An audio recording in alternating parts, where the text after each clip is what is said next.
ఆదిందిರುವ ಆತನು ನೀವು తీసుకో ಫೋನಲ್ಲೇ ವಸ್ತಾಯ ತಂದೆಗಳೇ ಆದಿಯಿಂದಿರುವ ಆತನನ್ನು ನೀವು ಬಲ್ಲವರಾಗಿರುವುದರಿಂದ ನಿಮಗೆ ಬರೆದಿದ್ದೇನೆ. ಯವನಸ್ಥರೇ, ನೀವು ಶಕ್ತರಾಗಿರುವುದರಿಂದಲೂ ದೇವರ ವಾಕ್ಯವು ನಿಮ್ಮಲ್ಲಿ ನೆಲೆಗೊಂಡಿರುವುದರಿಂದಲೂ ನೀವು ಕೆಳಕನನ್ನು ಜಯಿಸುವರಾದ್ರಿಂದಲೂ ನಿಮಗೆ ಬರೆದಿದ್ದೇನೆ. చిన్న మాట ప్రార్థన చేసుకుందాం. ಒಂದು ಚಿಕ್ಕ ಪ್ರಾರ್ಥನೆ ಮಾಡಬೇಕು. దేవుడు నాతో మాట్లాడమని అందరూ కూడా మనసులో ప్రార్థన చేసుకుందాం. ನಾವೆಲ್ಲರೂ ಮನಸ್ಸಿನಿಂದ ಪ್ರಾರ್ಥನೆ ಮಾಡೋಣ. అందరు కళ్ళు మూసుకొని ప్రార్థన గడుపుదాం. ಎಲ್ಲರೂ బలವಾಗಿ ದೇವರ ಒಂದು ప్రార్థನೆಯಲ್ಲಿ స్తోత్రం దేవా, పరిశుద్ధుడా, మహోన్నతుడా, నీకు వందనాలు. మా అందరితో మీరు మాట్లాడండి, దర్శించండి, కృప చూపండి నాయన.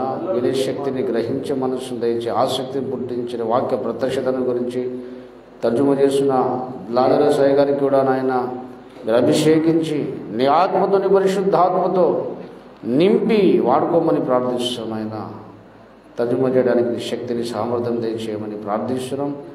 వాక్యములో అని ఉపదేశం గుండెలు దిగుడుకు సాయం చేయమని, మాలో కార్యం జరిగించమని, అందరితో మాట్లాడమని యేసునామములో ప్రార్థించి స్తుతించి వేడుకొనుచున్నాం తండ్రి. ఆమేన్ ఆమేన్ ఆమేన్. మంచిది దేవుని బిడ్డలారా, ಒಳ್ಳೆಯದು ದೇವರ ಮಕ್ಕಳೇ. నేను వాక్యం చెప్పేటప్పుడు ప్రతి మాటకు వాక్యం చూపెడుతూ నేను మాట్లాడతాను. ఆ వాక్య ಹೇಳುವಾಗ ప్రతియొంದು వాక్యದ విషಯವಾಗಿ మాట్లాడతారు. మీరు పొద్దునే ఆల్రెడీ చూశారు కాబట్టి మీకు తెలుసు. అదే ముంజానే ನೀವು ನೋಡಿದ್ರಿ, ಅದಕ್ಕಾಗಿ ఒక వచనం చదువుకొని నాకు ఇష్టం వచ్చినప్పుడు ఏదో కూడా చెప్పొచ్చు. క్లియర్ వస్తలేదు, అందుకే క్లియర్ వస్తుంది. హల్లెలూయా హల్లెలూయా. అదే క్లియర్ వస్తలేదు అనుకుంటా.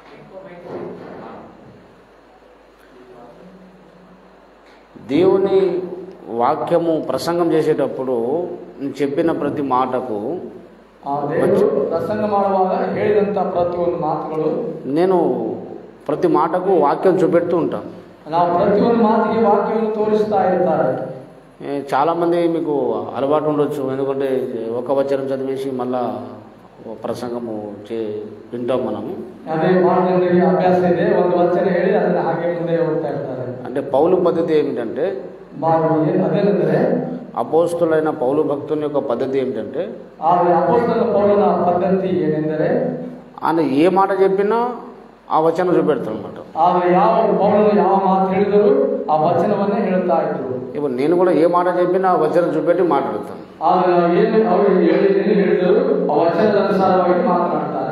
కాబట్టి మీరు కొంచెం బైబిల్ తిప్పుతూ ఉండాలి, ఫోన్లో వాక్యం చూస్తూ ఉండాలి.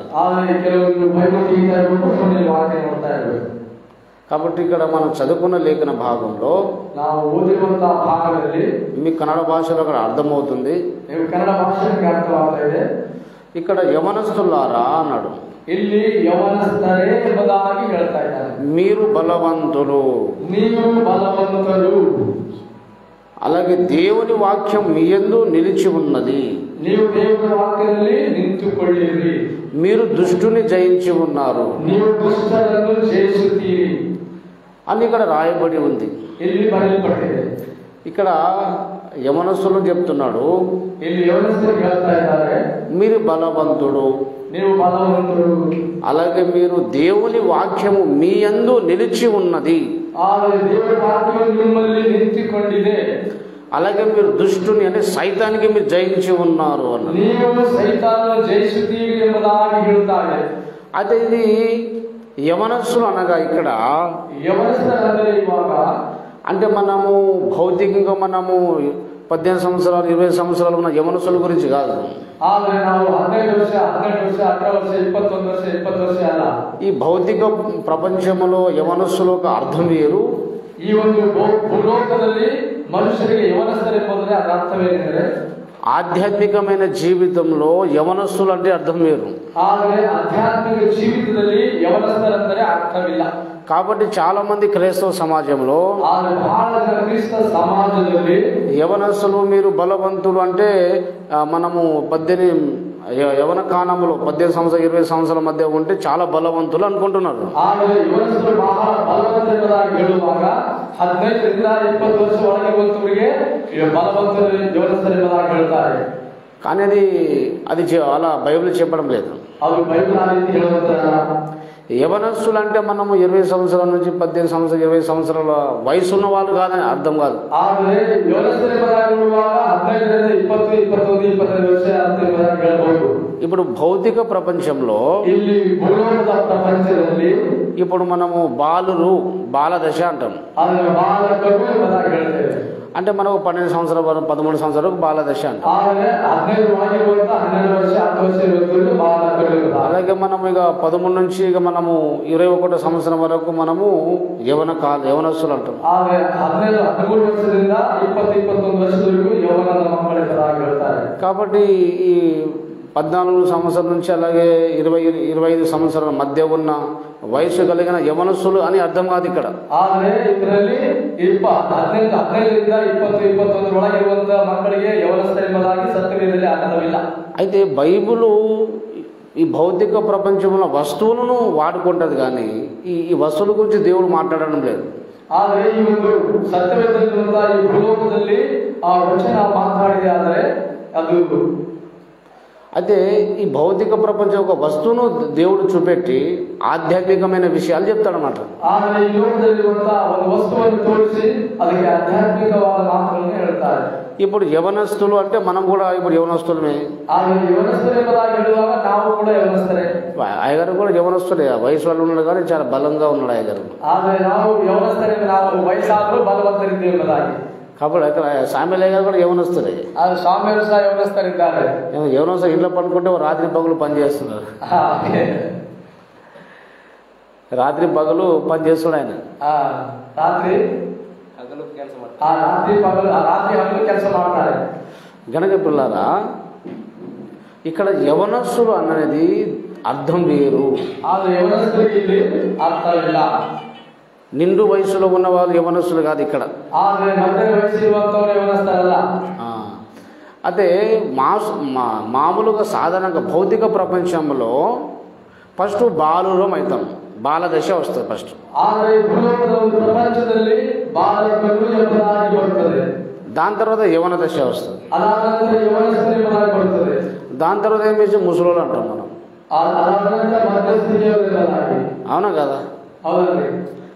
అలాగే కానీ ఆధ్యాత్మికంగా ఏమో ఉల్టా ఉంటుంది. ಆದರೆ ನೋಡುವಾಗ ಆಧ್ಯಾತ್ಮಿಕದಲ್ಲಿ ಅದು ಉಲ್ಟಾ ಆಗಿರುತ್ತದೆ. ఇప్పుడు చూడండి దయచేసి ఇక్కడ అదే విషయం చెప్తున్నాడు. ఆధ్యాత్మికమైన ప్రపంచంలో ఫస్ట్ ఏమో పిల్లలు అవుతారు. ಆದರೆ ಆಧ್ಯಾತ್ಮಿಕ ಜೀವಿತದಲ್ಲಿ ಅವರು ಮಕ್ಕಳಾಗಿದ್ದಾರೆ. పిల్లలు అవుతారు. ఏమవుతారు? ಮಕ್ಕಳು. పిల్లలు అవుతారు, ಮಕ್ಕಳಾಗಿದ್ದಾರೆ. దాని తర్వాత తండ్రులు అవుతారు. ಅದಾದ ನಂತರ ತಂದೆಗಳಾಗ್ತಾರೆ. దాని తర్వాత యవనస్తులు అవుతారు. ಅದಕ್ಕಾಗಿ ಯೌವನಸ್ಥರು ಆಗ್ತಾರೆ. ఇది కొంచెం ఉల్టా ఉందా లేదా? ಅದು ಉಲ್ಟಾ ಅಲ್ಲ. ఇది ఆధ్యాత్మికమైన భక్తి జీవితంలో ఈ సూత్రం. ಆದರೆ ಇದು ಆಧ್ಯಾತ್ಮಿಕದಲ್ಲಿ ಒಂದು ಸೂತ್ರವಾಗಿದೆ. కానీ భౌతిక ప్రపంచంలో ಆ ಬೈಬಲ್ ಪ್ರಪಂಚದಲ್ಲಿ ఫస్ట్ మన పిల్లలు అవుతాము, ಆ ಮೊದಲು ಮಕ್ಕಳಾಗ್ತೇವೆ, యవనస్తులు అవుతాము, ಯೌವನಸ್ಥರಾಗ್ತೇವೆ, దాని తర్వాత తండ్రులు అవుతాము. ಆಮೇಲೆ ತಂದೆಗಳಾಗಿರ್ತೇವೆ. కానీ ఆధ్యాత్మికమైన జీవితంలో ಆಧ್ಯಾತ್ಮಿಕ ಜೀವಿತದಲ್ಲಿ అది మన ఉల్టా. ಅದರ ಉಲ್ಟಾ ಆಗಿರುತ್ತದೆ. ఫస్ట్ ఏమో పిల్లలు అవుతాము, ಫಸ್ಟ್ ಮಕ್ಕಳಾಗಿರ್ತಾರೆ, తర్వాత ఏమో తండ్రులు అవుతాము, ಆದ ನಂತರ ತಂದೆ ಆಗ್ತಾರೆ, తర్వాత ఏమో యవనస్తులు అవుతాము. ಆಮೇಲೆ ಯೌವನಸ್ಥರಾಗ್ತಾರೆ. అదే విషయాన్ని ఇక్కడ చెబుతున్నాడు. ಅದೇ ವಿಷಯವನ್ನೇ ಸತ್ಯವೇದ ಹೇಳ್ತಾ ಇದೆ. అసలు పిల్లలు కావడం అర్థం ఏంటిది? ನೀವು ಮಕ್ಕಳಾಗಿರುವಂತ ಮಾತು ಹೇಳ್ತಾ ಇದೆ. యవనస్తులు తండ్రులు కావడం ఏంటిది? ಆದರೆ ಯೌವನಸ್ಥರು ಮುಂದೆ ಮಕ್ಕಳಾಗಬೇಕು, ತಂದೆ ಆಗಬೇಕು. దాని తర్వాత యవనస్తులు కావడం అర్థం ఏంటిది? ಆದರೆ ಯೌವನಸ್ಥರು ಬೇಕೆಂಬ ಅರ್ಥವೇನಿದು? ఈ విషయాన్ని మనం ధ్యానించుకుందాం. ಈ ವಿಷಯವನ್ನು ನಾವು ಕಲಿತುಕೊಳ್ಳೋಣ. గనుక పిల్లారా, ದೇವರ ಮಕ್ಕಳೇ, 14వ వచనంలో మీరు అందరు గమనించండి. ಅಲ್ಲಿ 14ನೇ ವಚನದಲ್ಲಿ ನೋಡುವಾಗ ఇక్కడ నా బైబిల్లో, ఇక్కడ ఈ బైబిల్లో ఇక్కడ 14వ వచనంలో ಇದು 14ನೇ ವಚನ ಹೇಳ್ತಾ ಇದೆ. ఫస్ట్ చిన్న పిల్లలారా అన్నారు. ಆ ಮೊದಲು ಚಿಕ್ಕ ಮಕ್ಕಳೇ ಎಂಬುದಾಗಿ ಹೇಳಿದ್ದಾರೆ. దాని తర్వాత తండ్రులారా అని అన్నాడు. ಅದರ ನಂತರ ತಂದೆಗಳೇ ಎಂಬುದಾಗಿ ಹೇಳ್ತಾರೆ. దాని తర్వాత అదే వచనం యవనస్తులారా అన్నాడు. ಅದೇ ವಚನದಲ್ಲಿ ಯೌವನಸ್ಥರೇ ಎಂಬುದಾಗಿ ಹೇಳ್ತಾ ಇದ್ದಾರೆ. ఈ బైబిల్ ఉందా లేదా? ಇದು ಬೈಬಲ್ ಅಲ್ಲ. ఫస్ట్ ఏమన్నాడు? ಫಸ್ಟ್ ಏನು ಹೇಳಿದ್ದಾರೆ? చిన్నపిల్లలారా అన్నారు లేదా? ಮಕ್ಕಳೇ ಎಂಬುದಾಗಿ ಹೇಳಿದಾರಲ್ಲ. అదే వచనం నెక్స్ట్ ఏమన్నాడు? ಅದೇ ವಚನದಲ್ಲಿ ವಯಸ್ಕರು ಎಂಬುದಾಗಿ ಹೇಳಿದ್ದಾರೆ. తండ్రులారా. ತಂದೆಗಳೇ. దాని తర్వాత ఏమన్నాడు? ಅದಾದ ನಂತರ ಹೇಳಿದ್ದಾರೆ యవనస్తులారా. కానీ వాస్తవం మన లెక్క ప్రకారం ఏమనాలి? ಅದು ನಮ್ಮ ವಾಸ್ತವ ಪ್ರಕಾರ ಏನಬೇಕು? ఫస్ట్ చిన్నపిల్లలారా అనాలి, ಚಿಕ್ಕ ಮಕ್ಕಳೇ ಅನ್ನಬೇಕು, దాని తర్వాత యవనస్తులారా అనాలి, దాని తర్వాత ఏమో తండ్రులారా అనాలి. దేవుడు అన్నాడా? కాబట్టి భక్తి జీవితం వేరు, ఆధ్యాత్మికమైన జీవితం వేరు, భౌతిక ప్రపంచం వేరు.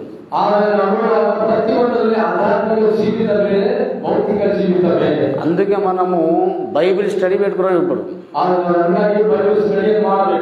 బైబిల్ స్టడీ అంటే అర్థం ఏంటిది? బైబిల్ను మనము స్టడీ చేయడము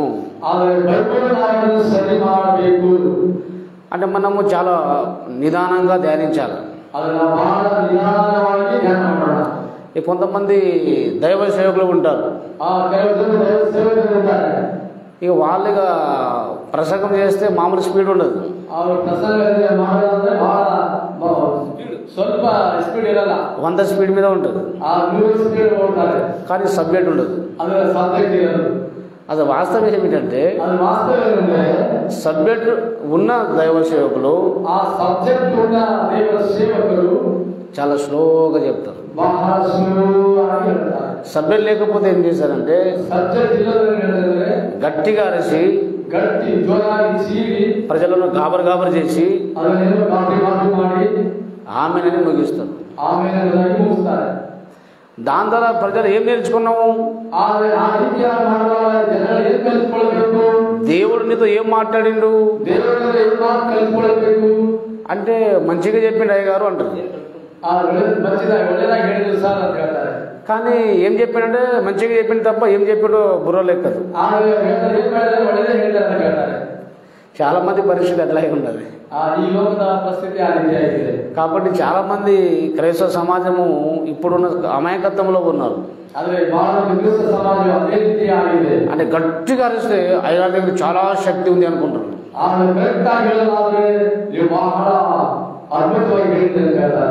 కానీ పౌలు కానీ పేతురు కానీ అంత గట్టి గర్వలే. చాలా మందిని ప్రసంగికులు చూశాను, ఒక వచనం చదువుకుంటారు, ఇక దానికి ఇక మర్చిపోయి ఇక దేశమంతా ఏం తన మన మనసులో ఏం గుర్తు వస్తే అదే చెప్తుంటారు. ఆ వాక్యాన్ని వివరించి చెప్పరు. మీ అందరూ ఒక విషయం నేర్చుకోవాలి. ఒక వాక్యాన్ని వివరించాలంటే మళ్ళా వాక్యమనే వాడుకోవాలి. వాక్యం వివరించడానికి వాక్యమే వివరిస్తుంది. అది చాలా మంది ఏం చేశారంటే ఈ వాక్యం చదివేసి సొంత బుర్రను వాడతారు అన్నమాట. ఒక వాక్యం ఒక అర్థము మన వాక్యమే సెలవిస్తుంది. దేవునికి స్తోత్రం. అంత మెలకువగా ఉన్నారా మీరు? అంత మెలకువగా ఉన్నారా? నిద్రలో ఉన్నారా? सबको नींद आ रही क्या? यवनस्तुल्लो यंग स्टार आप सोने का नहीं आओ. यूँ बोलते जरा खाना खाए ना जब नींद आती है.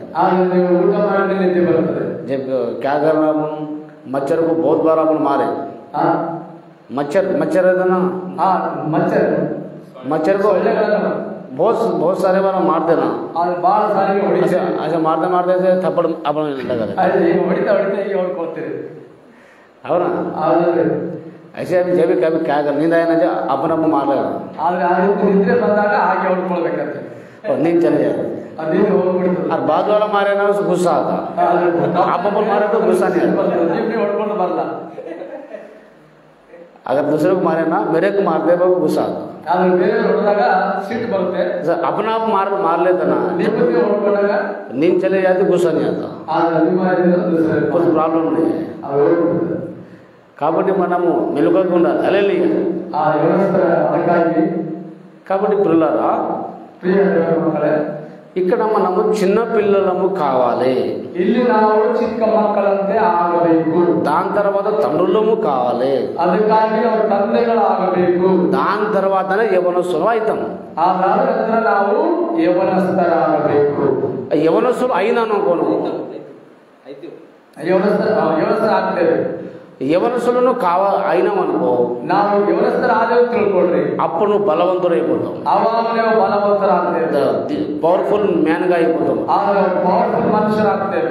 దేవుని చేతిలో బలమైన వ్యక్తిగా వాడబడతావు, ಆಗ ನಾವು ದೇವರ ಕೈಯಲ್ಲಿ ಬಲವಾದ ಯುದ್ಧವಾಗಿ సైతానికి జయిస్తావు, ಸೈತಾನನ್ನು ಜಯಿಸ್ತೇವೆ. కాబట్టి అంత బలవంతుడు శక్తిమంతుడు కావాలంటే ಅದಕ್ಕೆ ಬಲವಂತರು ಶಕ್ತಿವಂತರು ಬೇಕು, నువ్వు యవనస్తులు కావాలి. ಯೌವನಸ್ಥರೇ ಬೇಕು. యవనస్తులు కావాలంటే ముందు తండ్రులు కావాలి, ಆ ಯೌವನಸ್ಥರಾಗಬೇಕಾದ್ರೆ ಮುಂದೆ ತಂದೆಗಳಾಗಬೇಕು. నువ్వు తండ్రి కావాలంటే ముందు చిన్న పిల్లలు కావాలి. ಆ ತಂದೆಗಳಾಗಬೇಕಾದ್ರೆ ಮುಂದೆ ಚಿಕ್ಕ ಮಕ್ಕಳಾಗಬೇಕು. దేవునికి స్తోత్రం. హల్లెలూయా. చిన్న పిల్లలు కావడం అంటే అర్థం ఏమిటో మనము బైబిల్లో చూద్దాం. ಆದರೆ ಚಿಕ್ಕ ಮಕ್ಕಳ ಅರ್ಥವೇನೆಂದರೆ ನಾವು ಸತ್ಯವೇದದಲ್ಲಿ ನೋಡೋಣ. దయచేసి ఆ మొదటి కొరింథీయులకు రాసిన పత్రిక ಆ ಮೊದಲನೇ ಕೊರಿಂಥೀಯರಿಗೆ ಬರೆದ ಪತ್ರಿಕೆ 4వ అధ్యాయము ಆ 4ನೇ ಅಧ್ಯಾಯದ 16వ వచనం మనం చదువుదాం. ನಾವು 14ನೇ ವಚನ 4వ అధ్యాయము 16వ వచనం. మొదటి కొరింథీ 4వ అధ్యాయము 16వ వచనం మనం చదువుదాం. ಮೊದಲನೇ ಕೊರಿಂಥೀಯ 4ನೇ ಅಧ್ಯಾಯ 16ನೇ ವಚನ. చదవండి గారు, ఎవరో చదవండి.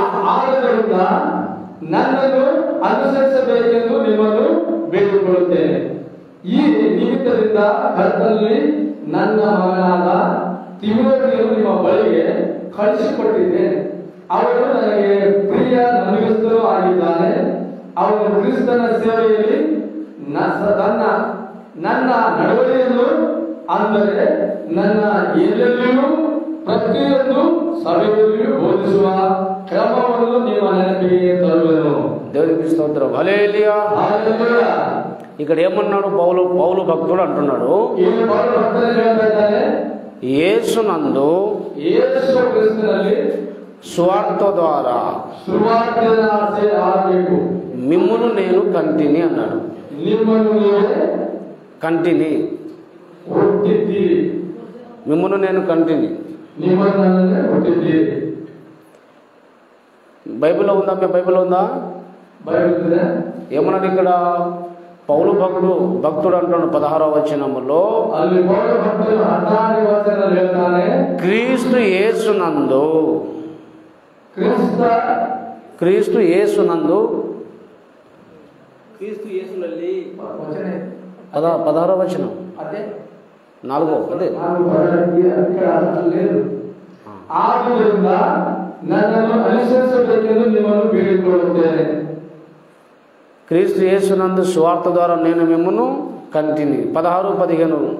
ಆದರೆ ನಾನು ನಿಮ್ಮನ್ನು ಸುವಾರ್ತಿಗಳಾಗಿರಬೇಕೆಂದು ನಿಮ್ಮನ್ನು ಕೇಳಿಕೊಳ್ಳುತ್ತೇನೆ. దేవునికి స్తోత్రం. హల్లెలూయా. హల్లెలూయా. 15వ వచనం ఉన్నట్టు కన్నడ భాష. అదే 16 చదువురా. ನಿಮಗೆ ಕ್ರಿಸ್ತನಲ್ಲಿ ಉಪಾಧ್ಯಾಯರು ಸಾವಿರಾರು ಮಂದಿ ಇದ್ದರೂ ತಂದೆಗಳು ಬಹುಮಂದಿ ಇಲ್ಲ. ನಾನು ನಿಮಗೆ ಸುವಾರ್ತೆಯ ಮೂಲಕ ಕ್ರಿಸ್ತ ಯೇಸುವಿನಲ್ಲಿ ಪಡೆದಿದ್ದೇನೆ. దేవునికి స్తోత్రం. హల్లెలూయా. హల్లెలూయా. समझ गए क्या बोले इधर? క్రీస్తు యేసునందు ಕ್ರಿಸ್ತ ಯೇಸುವಿನಲ್ಲಿ సువార్త ద్వారా ಸುವಾರ್ತೆಯ ಮುಖಾಂತರ మిమ్మును కంటిని అన్నాడు. ನಿಮ್ಮನ್ನು ಪಡೆದಿದ್ದೇನೆ ಅಂದನು. మిమ్మును నేను కన్నాను అన్నాడు పౌలు. ನಿಮ್ಮನ್ನು ಪಡೆದಿದ್ದಾನೆಂಬುದಾಗಿ 15ನೇ ವಚನದಲ್ಲಿ ಹೇಳ್ತಾರೆ. ఇప్పుడు పౌలు భక్తుడు కొరింథీ విశ్వాసుడు కన్నాడంట. ಆದರೆ ಪೌಲ ಭಕ್ತರು ಕೊರಿಂಥ ವಿಶ್ವಾಸ ಸಭೆಗೆ ಹೇಳ್ತಾ ಇದ್ದಾರೆ. ఎట్లా కన్నాడు? ಏನು ಹೇಳ್ತಾ ಇದ್ದಾನೆ? మొగలు కంటారు కదా. ಮಗು ಅಂತ ಹೇಳಲಾಗ್ತದ. ఒక పురుషుడు కంటాడా?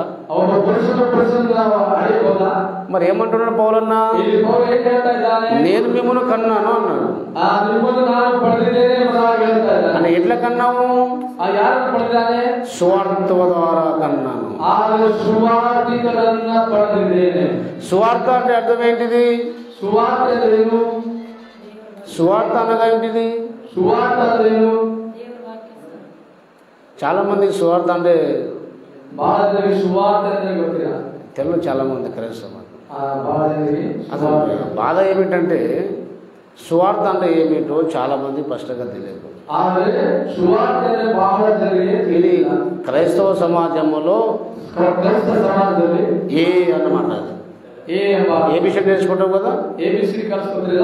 మన భక్తి జీవితంలో ఏ ఎట్లా నేర్చుకుంటాం? ಪ್ರಾರಂಭದ ఏ స్కూల్ పైన ఫస్ట్ ఏం నేర్పిస్తారు? ಮೊದಲನೇ ಪ್ರಶ್ನೆ ಹಾಕ್ತಾರೆ. ఫస్ట్ క్లాస్ ఫస్ట్ ఏబిసిడి నేర్పిస్తారు. ಆ ಫಸ್ಟ್ ಕ್ಲಾಸ್ ABCD ಹಾಕ್ತಾರೆ. ఇప్పుడు సువార్త అంటే మనకు ఏబిసిడి లాంటిది. ಆದರೆ ಸುವಾರ್ತೆ ಅಂದ್ರೆ ABCD ಹಾಗೆ ಮೊದಲನೇ ಸ್ಟೆಪ್. ఆ విషయం మనకు తెలియకపోతే మనము ఎట్లా దేవుని నమ్ముతాం? ಆದರೆ ಆ ವಿಷಯ ತಿಳಿದು ಹೋದ್ರೆ ಹಾಗೆ ನೀವು ದೇವರು ನಂಬ್ತೀರಿ. మరి సువార్త అంటే మీరు తడబడుతున్నారు. ಸುವಾರ್ತೆ ಯಾವ ರೀತಿ ನೀವು ಪ್ರಚಾರ ಮಾಡ್ತೀರಿ? ఇప్పుడు మీరే కాదు, చాలా మంది పెద్ద పెద్ద బిషపులు ಆದರೆ ನೀವೇ ಅಲ್ಲ, ಬಹಳ ಜನ ದೊಡ್ಡ ದೊಡ್ಡ ವಿಷಯಗಳಲ್ಲಿ వాళ్ళకి అడిగిన చాలాసార్లు నేను ವಾರದಲ್ಲಿ సువార్త అంటే ఏమిటో అని అడిగిన నేను. ಆದರೆ ಸುವಾರ್ತೆ ಎಂಬುದಾಗಿ ಕೇಳಿದ್ದಾರೆ. అంటే వాడిగా మా పరలోకం పోవాలంటాడు, నువ్వు నరకం తప్పించుకోవాలంటాడు, ఇంకా వాక్యం అంటాడు, ఏమేమో అంటాడు. ಆದರೆ ಅವರು ಇದು ದೇವರ ವಾಕ್ಯ ಎಂಬುದಾಗಿ ಹೇಳ್ತಾ ಇದ್ದಾರೆ, ಇದು ಪರಲೋಕ ರಾಜ್ಯದ ಮಾತು ಎಂಬುದಾಗಿ ಹೇಳ್ತಾರೆ ಎಂಬುದಾಗಿ. నేను పరలోకం పోవాలా నరకం పోవాలని కాదయ్య గారు, ಆದರೆ ನಾನು ಪರಲೋಕ ಹೋಗುವುದು ನರಕ ಹೋಗುವುದು ನಾನು ಕೇಳ್ತಾ ಇಲ್ಲ. అలాగూ నేను అడగడం లేదు. ನಾವು ಕೇಳ್ತಾ ಇಲ್ಲ. మనము సువార్త అంటే ఏమిటి అని అడిగిన నేను.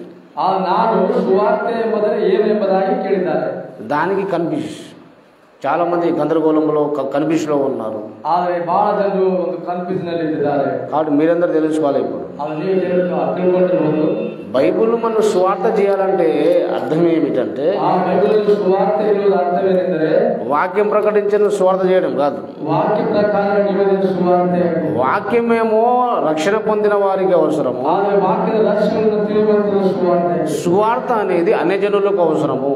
ಆದರೆ ಸುವಾರ್ತೆ ಎಂಬುದು ಅನ್ಯ ಜನರನ್ನು ತಿಳಿಸುವಂಥದ್ದು. ఇదే మొదటి కొరింథీయులకు రాసిన పత్రికలో ಇದೇ ಮೊದಲನೇ ಕೊರಿಂಥೀಯರಿಗೆ ಬರೆದ ಪತ್ರಿಕೆಯಲ್ಲಿ 15వ అధ్యాయము 15ನೇ ಅಧ್ಯಾಯದಲ್ಲಿ 3వ వచనము 4వ వచనములో రాయబడింది సువార్త అంటే ఏమిటో. 3ನೇ 4ನೇ ವಚನದಲ್ಲಿ ಸುವಾರ್ತೆ ಅಂದ್ರೆ ಏನು ಎಂಬುದಾಗಿ ಬರೆಯಲ್ಪಟ್ಟಿದೆ. ఇక్కడ 3వ వచనంలో చూస్తే ಇಲ್ಲಿ 3ನೇ ವಚನ ನೋಡುವಾಗ 15:3 15వ అధ్యాయము 3వ వచనం. ನಾನು ನಿಮಗೆ ತಿಳಿಸಿದ ಮೊದಲನೆಯ ಸಂಗತಿಗಳೊಳಗೆ ಒಂದು ಸಂಗತಿ ನಿಮಗೆ ತಿಳಿಸಿಕೊಟ್ಟೆನು, ಅದು ನಾನು ಸಹ ಕಲಿತುಕೊಂಡದೆ. ಅದೇನೆಂದರೆ ಶಾಸ್ತ್ರದಲ್ಲಿ ತಿಳಿಸಿದ ಪ್ರಕಾರ ಕ್ರಿಸ್ತನು ನಮ್ಮ ಪಾಪಗಳ ನಿವಾರಣೆಗಾಗಿ ಸತ್ತನು, ಪೂರ್ಣಲ್ಪಟ್ಟನು. ಶಾಸ್ತ್ರದ ಪ್ರಕಾರ 3ನೇ ದಿನದಲ್ಲಿ. హల్లెలూయా. హల్లెలూయా. సువార్త అంటే అర్థం ఏమిటంటే ఇక్కడ చెప్తున్నాడు, ఆ సువార్ತೆ ಅಂದ್ರೆ ಏನು ಎಂಬುದಾಗಿ ಅಲ್ಲಿ ಪೌಲನು అంటే ಹೇಳ್ತಾನೆ. లేఖనముల ప్రకారము ದೇವರ ಒಂದು ಶಾಸ್ತ್ರದ ಪ್ರಕಾರ నా పాపాల నిమిత్తము ನಾನು ಅದರ ನಿಮಿತ್ತವಾಗಿ ಅದರ ಪ್ರಕಾರವಾಗಿ మరణించెను, ನಾನು ಸತ್ಯನು, సమాధి చేయబడెను, ಸಮಾಧಿ ಮಾಡಲ್ಪಟ್ಟರು. లేఖనముల ప్రకారము ಆ ಒಂದು ಶಾಸ್ತ್ರದ ಪ್ರಕಾರ తిరిగి 3వ దినమున లేచెను. ನಾನು ತಿರುಗಿ 3ನೇ ದಿನದಲ್ಲಿ ಎದ್ದೆನು. ఇది సువార్త. ಇದು ಸುವಾರ್ತೆ. ఇదే మనం అన్య జనులకు ప్రకటించాలి. ಇದೇ ನಾವು ಅನ್ಯ ಜನರಿಗೆ ಪ್ರಕಟಿಸುವಂತಹ ಸುವಾರ್ತೆ. వాక్యం అయితే వానికి అవసరం లేదు, ఫస్ట్ బాప్తిసం పొందలేదు కాబట్టి ఈ సువార్త సిలువను సువార్త ప్రకటించాలి. ಆದರೆ ವಾಕ್ಯ ಎಂಬುದವರಿಗೆ ತಿಳಿಯದೆ ಆದರೆ ಸುವಾರ್ತೆಯಿಂದ ದೀಕ್ಷಾಸ್ತ್ರವಾಗಿ ವಾಕ್ಯವನ್ನು ಪ್ರಬೋಧಿಸಿದ್ದಾರೆ. ఇదే సువార్తను మన మామూలు భాషలో చెప్తాను. ಆದರೆ ಇದೇ ಸುವಾರ್ತೆ ಒಂದು ಮಾಮೂಲಿ ಮಾತಿನಲ್ಲಿ ಹೇಳ್ತಾರೆ. అంటే యేసు ప్రభు ನಮ್ಮ ಯೇಸು ಕ್ರಿಸ್ತ నా పాపల కొరకు శిల మీద మరణించిండు, ನಮ್ಮ ಪಾಪಕ್ಕೋಸ್ಕರ ಶಿಲುಬೆಯಲ್ಲಿ ಸತ್ತಿದ್ದಾನೆ, సమాధి చేయబడ్డాడు, ಸಮಾಧಿ ಮಾಡಲ್ಪಟ್ಟಿದ್ದಾರೆ, తిరిగి 3వ దినమున లేచిండు. ತಿರುಗಿ 3ನೇ ದಿನದಲ್ಲಿ ಎದ್ದಿದ್ದಾರೆ. ಹಲ್ಲೆಲೂಯಾ. ఈ సువార్తను ప్రకటించాడు పౌలు భక్తుడు. ಆದರೆ ಈ ಸುವಾರ್ತೆಯನ್ನು ಪ್ರಕಟಿಸಿದ ಪೌಲನು. సువార్త అంటే ఇది ಅದು ಸುವಾರ್ತೆ ಅಂದ್ರೆ ಇದೆ. మనము సొంతంగా ఊహించుకొని చెప్పొద్దు. ಅದು ನಾವು ಸ್ವಂತ ಆಲೋಚನೆಯಿಂದ ಹೇಳುವಂತದಲ್ಲ. మనం ఏం చెప్పినా బైబిల్ నుంచే చెప్పాలి. ನಾವು ಏನು ಹೇಳಿದ್ರು ಬೈಬಲ್ ಇರುವಂತದೇ ಹೇಳಬೇಕು. వాక్యం ప్రకటించిన వేరు, సువార్త ప్రకటించిన వేరు. ಆದರೆ ವಾಕ್ಯದ ಪ್ರಕಾರ ಹೇಳುವಂತದೇನು, ಸುವಾರ್ತ ಪ್ರಕಾರ ಹೇಳುವುದೇನು. అన్య జనులకు సువార్త ప్రకటించినప్పుడు ఈ విషయం చెప్పాలి. ಆದರೆ ಅನ್ಯ ಜನರಿಗೆ సువార్త ಹೇಳುವಾಗ ಈ ಒಂದು యేసు నీ పాపము కొరకు శిల మీద మరణించాడు. యేసు పాపಗಳಿಗಾಗಿ ಶಿಲುಬೆಯಲ್ಲಿ ಸತ್ತಿದ್ದಾನೆ. సమాధి చేయబడి తిరిగి 3వ దినము లేచాడు. ಆತನು ಸಮಾಧಿ ಸೇರಿ 3ನೇ ದಿನದಲ್ಲಿ ಎದ್ದಿದ್ದಾನೆ. కనుక యేసు నమ్ముకుంటూ నరకం తప్పించుకుంటాను సువార్త చెప్పాలి. ಆದರೆ ನಾವು యేసు ನಂಬಿದ್ರೆ ನರಕದಲ್ಲಿ ಹೋಗಿ ನಮ್ಮದೇ ಇದ್ದಿರುವಾಗ ನರಕದಲ್ಲಿ ಹೋಗ್ತೀವಿ ಎಂಬುದಾಗಿ ಹೇಳ್ಬೋದು, ಸುವಾರ್ತೆ ಅಲ್ಲ. ఇక మనము వాక్యం ఎవరికి చెప్పాలి? మరి ನಾವು ವಾಕ್ಯದ ಅನುಸಾರ ಹೇಳೋದ್ರೆ మనం రక్షణ పొందిన వారికి చెప్తాం. ನಾವು ರಕ್ಷಣಕ್ಕಾಗಿ ಹೇಳಬೇಕೆಂಬುದಾಗಿ. ఇప్పుడు ఒకడు కొత్త అన్యుడు ఉన్నాడు, ಇಲ್ಲಿ ಅನಿಲ್ ಇದ್ದಾರೆ, ఆయన దగ్గర పోయినావు. అన్యులు ఇದ್ದಾರೆ. ఓ సహోదరుడా, ఇదో యేసు ప్రభు రెండో రాకడ రాబోతుంది, తెగులు రాబోతున్నాయి, యుద్ధాలు రాబోతున్నాయి అని చెప్పినావు అనుకో. ಆದ್ರೆ ಅಂದ್ರೆ ನಾವು ಹೇಳ್ತೇವೆ, ಬ್ರದರ್ ಅಲ್ಲಿ ದೇವರು ಬರ್ತಾ ಇದ್ದಾನೆ, ದೇವರು ಬರ್ತಾನೆ ಇದ್ದಾನೆ ಎಂಬುದಾಗಿ ಹೇಳ್ತೇವೆ. వాడేమంటాడు యేసు ఎవరు అంటాడు. ಆದ್ರೆ ಆದ್ರೂ ಕೇಳೋ ನಾವು ಹೇಳ್ತಾರೆ యేసు ಯಾರು, అసలు రెండో రాకడ ఏంటిది, ಆ యేసు ఎಲ್ಲಿದ್ದಾರೆ, ఆ యుద్ధాలు ఏమిటిది అంటాడు. ಅವ್ರಲ್ಲಿ ಏನಿದೆ ಎಂಬುದಾಗಿ ಹೇಳ್ತಾರೆ. వానికేం తెలుసు అన్నిటికి? ಅವ್ರಿಗೆ ನಾವೇನ್ ಮಾಡ್ಬೇಕು, ఆ రెండో రాకడ గురించి అది నమ్మిన తర్వాత చెప్పాలా. ಅವ್ರು ಬರ್ತಾರೆ, నమ్మిన తర్వాత ఆయన దేవుడు నమ్ముకున్న తర్వాత రెండో రాకడ గురించి చెప్పాలి. ಆದ್ರೆ ದೇವರು ನಂಬಿದ ಮೇಲೆ ಎಲ್ಲರೂ ಅದೇ ರೀತಿ ಹೇಳ್ತಾರೆ. గనక పిల్లారా, ನನ್ನ ಪ್ರಿಯ సువార్త అన్య జనులకు చెప్పాలి. ಸುವಾರ್ತೆ ಅನ್ಯ ಜನರಿಗೆ యేసు రక్తం గురించి చెప్పాలి. యేసు పునరుత్థాన మరణದ గురించి ಹೇಳಬೇಕು. దేవునికి స్తోత్రం, హల్లెలూయా. హల్లెలూయా. ఇప్పుడు మీరందరూ చెప్పాలి నాకు. ನೀವೆಲ್ಲರೂ ಹೇಳೋದೇನೆಂದರೆ, పౌలు నేను సువార్త ద్వారా మిమ్మును కంటిని అన్నాడు. ಆದರೆ ಪೌಲನು ಸುವಾರ್ತೆಯ ವಿಷಯದಿಂದ ನಿಮ್ಮನ್ನು ಪಡೆದಿದ್ದೇನೆ ಎಂಬುದಾಗಿ ಹೇಳಿದ. అవునా కదా? ಅವ್ರು అందరూ సువార్త ద్వారా ఎట్లా అంటే యేసు ప్రభు శిలువను ప్రకటించినప్పుడు వీళ్ళందరూ నమ్ముకున్నారు. ಆದರೆ ನೀವು ಯೇಸು ಕ್ರಿಸ್ತನ ಶಿಲುಬೆ ಮರಣವನ್ನು ప్రకటిಸಿದಾಗ నిమ్మను పడదిದ್ದೇನೆ. జనవాడలో ఎలాగైతే దేవుని నమ్ముకున్నారో కొరింథీ అనే ప్రాంతంలో ఉన్న వారు కూడా పౌలు సువార్త విని రక్షణ పొందినారు. ಜನವಾಡದಲ್ಲಿದ್ದವರು ಸಹ ಪೌಲ ಸುವಾರ್ತೆ ಕೊರಿಂಥ ಸಭೆಯಲ್ಲಿದ್ದವರು ಸಹ ದೇವರ ಅದೇ ರೀತಿ ಹೇಳ್ತಾ ಇದ್ದಾರೆ. కాబట్టి పిల్లరా, ಆದರೆ ಪ್ರಿಯ ದೇವರ ಮಕ್ಕಳೇ, ఇప్పుడు పౌలు అంటాడు నేను మిమ్మల్ని సువార్త ద్వారా కన్నాను కాబట్టి. ಈಗ ಪೌಲನು ಸುವಾರ್ತೆಯಿಂದ ನಿಮ್ಮನ್ನು ಪಡೆದಿದ್ದಾನೆ. పౌలు చెప్పిన సువార్త నమ్మి ನೀವು ಪೌಲನು ಹೇಳಿದ ಸುವಾರ್ತೆಯನ್ನು ನಂಬಿರಿ. ఈ కొరింథీలో ఉన్న వాళ్ళు బాప్తిజం తీసుకున్నారు. ಆದರೆ ಕೊರಿಂಥದಲ್ಲಿದ್ದವರೆಲ್ಲ ದೀಕ್ಷಾಸ್ನಾನ ಪಡೆದುಕೊಂಡಿದ್ದಾರೆ. కాబట్టి వాళ్ళకి ఏమని అంటున్నాడంటే పౌలన్న, ಅಲ್ಲಿ ಏನು ಹೇಳ್ತಾ ಇದ್ದಾರೆ ಪೌಲ ಎಂಬುದಾಗಿ ನೋಡುವಾಗ, అలాగే చిన్నపిల్లలు అని గలతీయులకు రాసిన పత్రికలో పౌలన్న ఒక మాట అంటాడు, దయచేసి మీరు చూడండి. గలతీయులకు రాసిన పత్రిక 4వ అధ్యాయము, గలతీయులకు బರೆದ పత్రిక 6ನೇ అధ్యాయದ 4వ అధ్యాయము 19వ వచనం చూడండి. 4:19 14th chapter 19th verse. గలతీ 4:19. గలతీ 4:19 అందరు చూడాలని. హల్లెలూయా. ನನ್ನ ಪ್ರಿಯವಾದ ಮಕ್ಕಳೇ, ಕ್ರಿಸ್ತನ ಸ್ವರೂಪವನ್ನು ನಿಮ್ಮಲ್ಲಿ ಉಂಟಾಗುವ ತನಕ ನಿಮಗೋಸ್ಕರ ತಿರುಗಿ ಪ್ರಸವೇದನೆ ಪಡುತ್ತೇನೆ. ನಿಮ್ಮ ವಿಷಯದಲ್ಲಿ ಏನೇ ಮಾಡಬೇಕು ನನಗೆ ತಿಳಿಯದು. ನಾನು ಈಗಲೂ ನಿಮ್ಮಲ್ಲಿ ಬೇರೆ ರೀತಿಯಿಂದ ಮಾಡುವುದಕ್ಕೆ ಎಷ್ಟೋ ಆಸೆ ಪಡುತ್ತೇನೆ. ఇక్కడ 19వ వచనం ఏం రాయబడింది? ಇಲ್ಲಿ ಮಧ್ಯ ವಚನದಲ್ಲಿ ಏನು ಬರೆಯಲ್ಪಟ್ಟಿದೆ? నా చిన్న పిల్లలారా, ನನ್ನ ಚಿಕ್ಕ ಮಕ್ಕಳೇ ಎಂಬುದಾಗಿ ಹೇಳ್ತಾನೆ. మీ బైబిల్ ఉందా లేదా? ನಿಮ್ಮಲ್ಲಿ ಸತ್ಯವೇದ ಇದೆಯಾ? ఉన్నదా? ఓ మై చిల్డ్రన్స్ అని పిలుస్తున్నాడు ఆయన. ఓ నా చిన్న పిల్లలారా అని పిలుస్తున్నాడు. ಅಲ್ಲಿ ಆತನ ಕರೆದ ಓ ನನ್ನ ಚಿಕ್ಕ ಮಕ್ಕಳೇ ಎಂಬುದಾಗಿ ಕರೆಯುತ್ತಾನೆ. నా చిన్న పిల్లలారని పౌలు భక్తుడు పిలుస్తున్నాడు. ಆದರೆ ನೀವು ಚಿಕ್ಕ ಮಕ್ಕಳೇ ಬಹು ಸ್ವರೂಪ ನನ್ನ ಸ್ವರೂಪವನ್ನು ಎಂಬುದಾಗಿ ಹೇಳ್ತಾ ಇದ್ದಾನೆ. మీరు చెప్పండి, ఇప్పుడు గలతీలో ఉన్న విశ్వాసులకు ఏం చెప్తున్నాడు? ಅಲ್ಲಿ ಗಲತಿಯ ಸಭೆಯಲ್ಲಿರುವಂತಹ ವಿಶ್ವಾಸಿಗಳು ಏನು ಹೇಳ್ತಾ ಇದ್ದಾರೆ? నా చిన్న పిల్లలు అంటున్నారు. ನನ್ನ ಪ್ರಿಯ ಮಕ್ಕಳೇ ಎಂಬುದಾಗಿ ಹೇಳ್ತಾ ಇದ್ದಾರೆ. ఎందుకన్నాడు అట్లా? ಯಾಕೆ ಆ ರೀತಿ ಹೇಳ್ತಾ ಇದ್ದಾರೆ? పౌలు ఎట్లా కన్నాడు? ಅದು ಪೌಲ ಯಾಕೆ ಹೇಳ್ತಾ ಇದ್ದಾರೆ అంటే సువార్త ద్వారా కన్నాడు అన్నమాట. ಅದು ಸುವಾರ್ತೆ ಹೇಳೋದಕ್ಕಾಗಿ ಬಂದಿದ್ದಾನೆ. కాబట్టి నువ్వు కూడా యేసు ప్రభు నీ పాపం కొరకు మరణించి తిరిగి లేచాడని నువ్వు నమ్మి బాప్తిసం తీసుకుంటే ನೀವು ಯೇಸು ಕ್ರಿಸ್ತರು ಸತ್ತು ಒಳಪಟ್ಟು ತಿರುಗಿ ಎದ್ದನೆಂಬುದಾಗಿ ಆತನ ಹೆಸರಿನಲ್ಲಿ ದೀಕ್ಷಾಸ್ನಾನ ಮಾಡಿಸಿಕೊಳ್ಳಿರಿ. నువ్వు కూడా చిన్న పిల్లలు అవుతామాట. ಅದಕ್ಕೆ ನೀವು ಚಿಕ್ಕ ಮಕ್ಕಳಾಗುತ್ತೀರಿ ಎಂಬುದಾಗಿ ಹೇಳಿದ್ದಾರೆ. అంటే యేసుప్రభుని నమ్మి ఎవరైతే బాప్తిసం తీసుకుంటారో ಯಾರಾದರೂ ಯೇಸು ಕ್ರಿಸ್ತನನ್ನು ನಂಬಿ ದೀಕ್ಷಾಸ್ನಾನ ಮಾಡಿಸಿಕೊಳ್ಳುತ್ತಾರೋ వారే చిన్న పిల్లలు అవుతారు. ಅವರೇ ಚಿಕ್ಕ ಮಕ್ಕಳಾಗುತ್ತಾರೆ. అంటే దేవుని పిల్లలు కూడా అవుతారు. ಅವರು ದೇವರ ಮಕ್ಕಳು ಸಹ ಆಗ್ತಾರೆ. యోహాను సువార్త మొదటి అధ్యాయము మొదటి అధ్యాయము ಮೊದಲನೇ ಅಧ್ಯಾಯ 12వ వచనము చూడండి. ಮೊದಲನೇ ಅಧ್ಯಾಯ 12వ వచనం ನೋಡ್ರಿ. చదవండి అయ్యా. మొదటి అధ్యాయం 12వ వచనంలో రాయబడింది. ಆತನು ತನ್ನ ಸ್ವಾಸ್ಥ್ಯಕ್ಕೆ ಬಂದನು, ಆದರೆ ಸ್ವಂತ ಜನರನ್ನು ಆತನನ್ನು ಅಂಗೀಕರಿಸಲಿಲ್ಲ. ಯಾರ್ಯಾರು ಆತನ ಅಂಗೀಕರಿಸಿದ್ದಾರೋ, ಅಂದರೆ ಆತನ ಹೆಸರು ನಂಬಿಕೆ ಇಟ್ಟಾರೋ ಅವರಿಗೆ ದೇವರ ಮಕ್ಕಳಾಗುವ ಅಧಿಕಾರ ಕೊಟ್ಟರು. దేవునికి స్తోత్రం. హల్లెలూయా. హల్లెలూయా. ఇక్కడ ఏమంటున్నాడు దేవుడు? ಇಲ್ಲಿ ದೇವರು ಏನು ಹೇಳ್ತಾ ಇದ್ದಾನೆ? దేవుని పిల్లల కొరకు మందికి అధికారం అనుగ్రహించాను. ఆದ್ರೆ ದೇವರ ಮಕ್ಕಳಾಗುವುದಕ್ಕೆ ಅಧಿಕಾರ ಇಲ್ಲಿ ಹೇಳ್ತಾ. దేవుని పిల్లలు అంటున్నాడు. ಇಲ್ಲಿ ದೇವರ ಮಕ್ಕಳೇ ಎಂಬುದಾಗಿ ಹೇಳ್ತಾನೆ. మనము చిన్న పిల్లలు కావాలని మనం చదువుకున్నాం కదా. ನಾವು ಚಿಕ್ಕ ಮಕ್ಕಳಾಗಿದ್ದೇವೆ ಎಂಬುದಕ್ಕಾಗಿ అంటే మనం దేవుని పిల్లలం కావాలి. ನಾವು ದೇವರ ಮಕ್ಕಳಾಗಬೇಕು. మరి ఎవరి పిల్లలు కావాలో చెప్పండి. ಯಾರ ಮಕ್ಕಳು ಅಂತ ಹೇಳ್ತಾ ಇದ್ದಾರೆ? దేవుని పిల్లలం కావాలి. ದೇವರ ಮಕ್ಕಳಾಗಬೇಕು. మీకు దేవుని పిల్లలు కావాలని ఆశ ఉందా లేదా?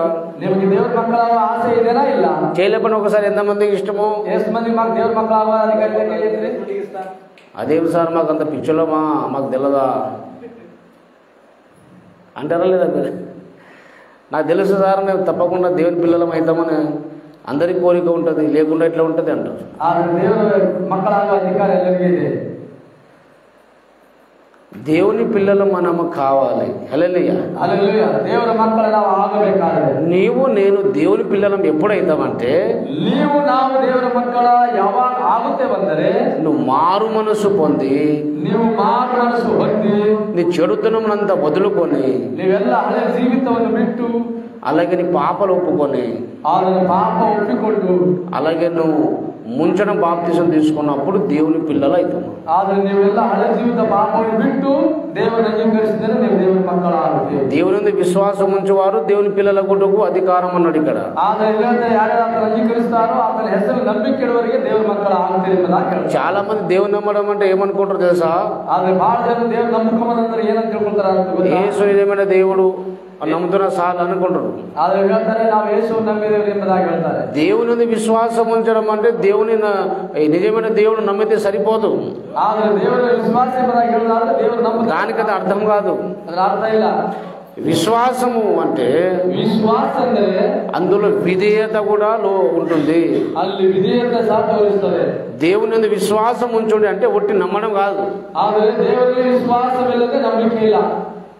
విశ్వాసం ఉంచుడి అంటే అర్థం ఏమిటంటే, విశ్వాಸ ఇడಬೇಕೆಂಬ ಅರ್ಥ ಏನಂದ್ರೆ దేవుడు చెప్పిన మాట నమ్మి వాటి ప్రకారం చేయడమే విశ్వాసం ఉంచడం. ಆದರೆ ಯಾರ್ಯಾರು ಆತನ ಅಂಗೀಕರಿಸ್ತಾರೋ ಆತನ ಹೆಸರಿನಲ್ಲಿ ನಂಬಿಕೆ ಇಡುತ್ತಾರೋ ಅವರಿಗೆ ದೇವರ ಮಕ್ಕಳಾಗುತ್ತಾರೆ. అంటే నమ్మాలే లోబడాలి, ఈ రెండు ఉండదు.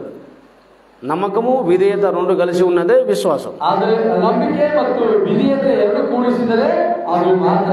ఇప్పుడు చాలా మంది ఏమనుకుంటారు అంటే, నేను యేసుప్రభు నిజమైన దేవుడు నమ్ముతున్నా సార్, ನಂಬ್ತಾ ಇದ್ದೇನೆ, ఇక నాకు యేసుప్రభు చాలా ఇష్టం సార్, ಬಹಳ ಇಷ್ಟ ಸರ್, కానీ నేను బాప్తిజం నాకు అవసరం లేదంటారు. సార్ దీక్షా ಪಡೆಯುವುದು ಅವಶ್ಯಕತೆ ಇಲ್ಲ. నేను యేసు నమ్ముతున్నా కదా, ఇంకా బాప్తిజం ఎందుకు? యేసు ನಂಬಿದರಲ್ಲ, ನಾನು దీಕ್ಷೆ ಯಾಕೆ? చర్చికి వెళ్తున్నా కదా, నాకు బాప్తిజం ఎందుకు? ನಾನು ಚರ್ಚಿಗೆ ಹೋಗ್ತಾ ಇದ್ದೆ, ನಾನು దీక్షೆ ಯಾಕೆ అంటే ఇప్పుడు యేసే అప్పించాడా? మరి యేసు ಕರೀದ? యేసుప్రభు బాప్తిజం తీసుకున్నాడు మనప్పుడు. యేసు స్వామి సಹ యోనನ ಕೈಯಿಂದ దీక్షಾ ಪಡೆದರು. యేసుప్రభు అపోస్తలే బాప్తిజం ఇచ్చారు. ಆದರೆ యేసు స్వామి ಅಪೊಸ್ತಲರನ್ನೇ ಆರಿಸಿದ್ದಾರೆ. అలాగే నమ్మి బాప్తిజం పొందిన వాడు రక్షణ పొందును యేసయ్య అన్నాడు. ಆದರೆ ನಂಬಿ దీక్షా ಪಡೆದುಕೊಳ್ಳುವ ರಕ್ಷಣೆ ಹೊಂದರೆಂಬುದಾಗಿ యేసు ಹೇಳಿದ್ದಾನೆ. చాలా సంఘాలలో మనం బాప్తిజం అవసరం లేదని బోధ ఉన్నది. ಆದರೆ ಬಹಳ ಸಭೆಗಳಲ್ಲಿ ದೀಕ್ಷಾಸನ ಇಲ್ಲದಿದ್ದರೂ ಸರಿ ಎಂಬುದಾಗಿ ಬೋಧನೆ ಇದೆ. నేను మహారాష్ట్ర పోయినప్పుడు ఈ బోధ చూశాను నేను. ಆದರೆ ಇವರು ಮಹಾರಾಷ್ಟ್ರಕ್ಕೆ ಹೋಗಿದಾಗ ಈ ಬೋಧನೆಯನ್ನು ಕೇಳಿದರಂತೆ. సరే మధ్యప్రదేశ్ మధ్యప్రదేశ్ ಹೋಗಿದಾಗ ಕೇಳಿದರಂತೆ. మధ్యప్రదేశ్ వెళ్ళినప్పుడు నేను ఇట్లా ఒక ఇంట్లో వాక్యం చెప్తున్నాను. మధ్యప్రదేశ్ ఇదే ರೀತಿಗೆ వాక్య ಹೇಳ್ತಾ ఇದ್ರು. ఒక సంస్థలో సేవ చేస్తుడు ఒక యవనస్తుడు. ಆದರೆ ಒಬ್ಬ ಸಂಸ್ಥೆಯವರು ಬಂದು ಯೇಸುವಿನ ಬಗ್ಗೆ ಕೇಳ್ತಾ ಇದ್ರು. అయితే ఆయన అడిగాను, నేను మీరు రక్షణ పొందిరా అని అడిగిన. ಆದರೆ ಇವರು ನೀವು ಕೇಳಿದ್ದಾರೆ ರಕ್ಷಣೆ ಹೊಂದಿದೆಯಾ ಎಂಬುದಾಗಿ. అయితే నేను పొందిన అన్నాడు. ಆದರೆ ನಾವು ಹೊಂದಿದ್ದೇನೆ ಎಂಬುದಾಗಿ ಹೇಳಿದ್ರು. మరి బాప్తిసం ఎప్పుడు తీసుకున్నారు అడిగిన. ಆದರೆ ಬಾಪ್ತಿಸಂ ದೀಕ್ಷಾಸ್ನಾನ ಯಾವಾಗ ಪಡ್ಕೊಂಡೆ ಎಂಬುದಾಗಿ ಕೇಳಿದ್ರು. అదే లేదు అన్నారు. ಇಲ್ಲ ಅಂತ ಹೇಳಿದ್ರು. అదేంటిది, ಅದೇನು బాప్తిసం తీసుకోకుండా ఎట్లా రక్షణ పొందారు మీరు? ನೀವು ದೀಕ್ಷಾ ಪಡಿಲಾರದೆ ಯಾವ ರೀತಿ ರಕ್ಷಣೆ ಇದೆ? అదే బాప్తిసం అవసరం లేదు కదా రక్షణ పొందాలంటే అంటాడు ఆయన. ಅವ್ರು ಹೇಳ್ತಾರೆ ರಕ್ಷಣೆ ಹೊಂದಿದ ಮೇಲೆ ದೀಕ್ಷಾಸ್ನಾನ ಅವಶ್ಯಕತೆ ಇಲ್ಲ ಎಂಬುದಾಗಿ ಹೇಳ್ತಾರೆ. ఎందుకంటే యేసు ప్రభు అన్నాడు, ಅದಕ್ಕೆ ಯೇಸು ಹೇಳಿದ್ದಾರೆ, నా యందు విశ్వాసం ఉంచువాడు నిత్య జీవం గలవాడు. ನನ್ನನ್ನು ನಂಬುವವರು ನಿತ್ಯ ಜೀವ ಹೊಂದುತ್ತಾರೆ. నేను నమ్ముతున్నా, నాకు నిత్య జీవం వచ్చేసింది. ನಾನು ನಂಬಿದ್ದೇನೆ, ನನಗೆ ನಿತ್ಯ ಜೀವ ಬಂದಿದೆ. మరి బాప్తిసం నాకు ఎందుకు? ನನಗೆ ದೀಕ್ಷಾಸ್ನಾನ ಯಾಕೆ అని ఆయన నాకు చెప్పాడు. ಅವ್ರು ಇವ್ರಿಗೆ ಹೇಳಿದ್ದಾರೆ. నేనేమన్నా అంటే, ಇವೇನೆಂದ್ರೆ మీ గురు సరిగా లేదయ్యా, మీ గురు సరిగా లేడు అని చెప్పిన. ನಿಮ್ಮ ಗುರು ಸರಿಯಾಗಿಲ್ಲ ಎಂಬುದಾಗಿ ಹೇಳಿದ್ರು. మీ గురు గుడ్డివాడు ఉండవు, నువ్వు కూడా గుడ్డివాడు ఉన్నాను చెప్పిన. గురు కురుడನಾಗಿದೆ, ನೀನು ಕುರುಡನಾಗಿದ್ದಿ. మీ గురు సరిగా వాక్యం నేర్చుకోలేదు, నువ్వు సరిగా నేర్చుకోలేదు. గురు సరిಯಾಗಿ వాక్య అర్థ ಮಾಡ್ಕೊಂಡ್ರೆ ನೀನು అర్థ ಮಾಡ್ಕೊಳ್ಳಿಲ್ಲ. నేను అడిగిన ప్రశ్న ఏమిటంటే, ನಾನು ಕೇಳಿದ ಪ್ರಶ್ನೆ ಏನೆಂದರೆ, అక్కడ చాలా విషయాలు మాట్లాడినాం అనుకోండి, ಬಹಳ విషయದಲ್ಲಿ మాట్లాడిದ್ದಾರೆ. అన్ని చెప్తే మళ్ళీ అద 30 నిమిషాలు వేస్ట్ అవుతుంది. ಹೇಳಿದ್ದಾರೆ 1 నిమిಷ వేస్ట్. కానీ అడిగిన చాలా ప్రశ్నలు అడిగి ఒక ప్రశ్న అడిగిన. ప్రశ్న ಕೇಳಿದ್ದಾರೆ. ఇప్పుడు నువ్వేమంటున్నావు? నా యందు విశ్వాసం ఉంచువాడు నిత్య జీవం గలవాడు అన్నావు. నన్ను ನಂಬಿದವರು నిత్య జీవం ಹೊಂದುತ್ತಾರೆ ಎಂಬುದಾಗಿ ಹೇಳಿದ್ದಾರೆ. దేవుడు నమ్మితే చాలు నిత్య జీవం వచ్చేస్తుంది, బాప్తిసం అవసరం లేదని అంటున్నాడు. దేవుడు నమ్మిದಾಗ నిత్య జీవ ಸಿಗುತ್ತದೆ ಎಂಬುದಾಗಿ ಹೇಳಿದರೆ ಅದಕ್ಕೆ ನನಗೆ ದೀಕ್ಷಾ. మరి నువ్వు చెబుతున్న మాట ఎవరు చెప్పారు? ನಾನು ಹೇಳಿದ ಮಾತು ಯಾರು ಹೇಳಿದ್ದಾರೆ? ఆయన అన్నాడు, ಆತನು ಹೇಳಿದಾನೆ, యేసు ప్రభువే అన్నాడు అని అన్నాడు. ಅದು ಯಾರು ಹೇಳಿದ್ರೆ యేసు ಕ್ರಿಸ್ತನೇ ಹೇಳಿದಾನೆ ಎಂಬುದಾಗಿ ಹೇಳ್ತಾರೆ. మరి నమ్మి బాప్తిసం పొందితే రక్షణ పొందుతాను ఎవరు చెప్పారు? ಅದು ನಂಬಿ ದೀಕ್ಷಾ ಪಡೆದು ರಕ್ಷಣೆ ಹೊಂದುತ್ತಾರೆ ಎಂಬುದಾಗಿ ಯಾರು ಹೇಳಿದ್ದಾರೆ? అది కూడా యేసు ప్రభువే చెప్పాడు కదా. యేసు క్రిస్తನೇ ಹೇಳಿದಾನಲ್ಲ. మరి అది నీకు ఇష్టం వచ్చిన మాట తీసుకుంటావు, ఇష్టం లేని పారేస్తావా? ಅದು ನೀವು ಇಷ್ಟವಂತ ದೀಕ್ಷಾಸನ ಪಡ್ಕೊಂಡು ಇಷ್ಟ ಎಲ್ಲ ಬಿಟ್ಕೊಡ್ತೀರಾ? నమ్మి బాప్తిసం పొందిన వారు రక్షణ పొందునని యేసుప్రభు చెప్పాడు కదా. ಆದ್ರೆ ನಂಬಿ ದೀಕ್ಷಾ ಪಡೆದವರು ರಕ್ಷಣೆ ಹೊಂದುತ್ತಾರೆ ಎಂಬುದಾಗಿ ಯೇಸು ಸ್ವಾಮಿನೇ ಹೇಳಿದಾರಲ್ಲ. నా యందు విశ్వాసం ఉంచితే మీకు నిత్య జీవమని కూడా యేసుప్రభు చెప్పాడు కదా. ನನ್ನ ಮೇಲೆ ನಂಬಿಕೆ ಇಡುವವರು ನಿತ್ಯ ಜೀವ ಹೊಂದುತ್ತಾರೆ ಎಂಬುದಾಗಿ ಯೇಸು ಸ್ವಾಮಿನೇ ಹೇಳಿದಾರಲ್ಲ. ఈ 2 విషయాలు యేసుప్రభు చెప్పాడు కదా. ಆದ್ರೆ 2 ವಿಷಯಗಳನ್ನು ನಾವು ಸತ್ಯದಲ್ಲಿ ನೋಡ್ತಾ ಇದ್ದೀವಲ್ಲ. ఈ 2 విషయాలను లోబడాలి కదా. ಆ 2 విషಯಕ್ಕೆ ನಾವು ಒಳಪಡಬೇಕಲ್ಲ. లోబడాలి చాలు అన్నాడు. ಅದು ಒಳಪಟ್ಟ ಸಾಕು. అదే బాప్తిసం తీసుకోని చెప్పిన. ಅದು ಬಾಪ್ತಿಸಂ తీసుకోవాల్సిన అవసరం ಇಲ್ಲ. అట్లయితే మరి ఎట్లా ఎందుకు చెప్పాడు అంటే, ಇಲ್ಲಿ ಹೇಗೆ ಹೇಳಿದ್ದಾರೆ అంటే విశ్వాసం ఉంచుము అంటే అర్థం ఏమిటి? ಅಲ್ಲಿ ವಿಶ್ವಾಸ ಎಂದರೆ ಅರ್ಥ ಏನು? నమ్మడము, అలాగే విధేయత చూపడము. ಆದರೆ ನಂಬಿಕೆ ಅಲ್ಲ ಬೇರೆ ಮತ್ತು ವಿಧೇಯತೆ ತೋರಿಸುವುದು ಬೇರೆ. విశ్వాసములో విధేయత ఉంటది.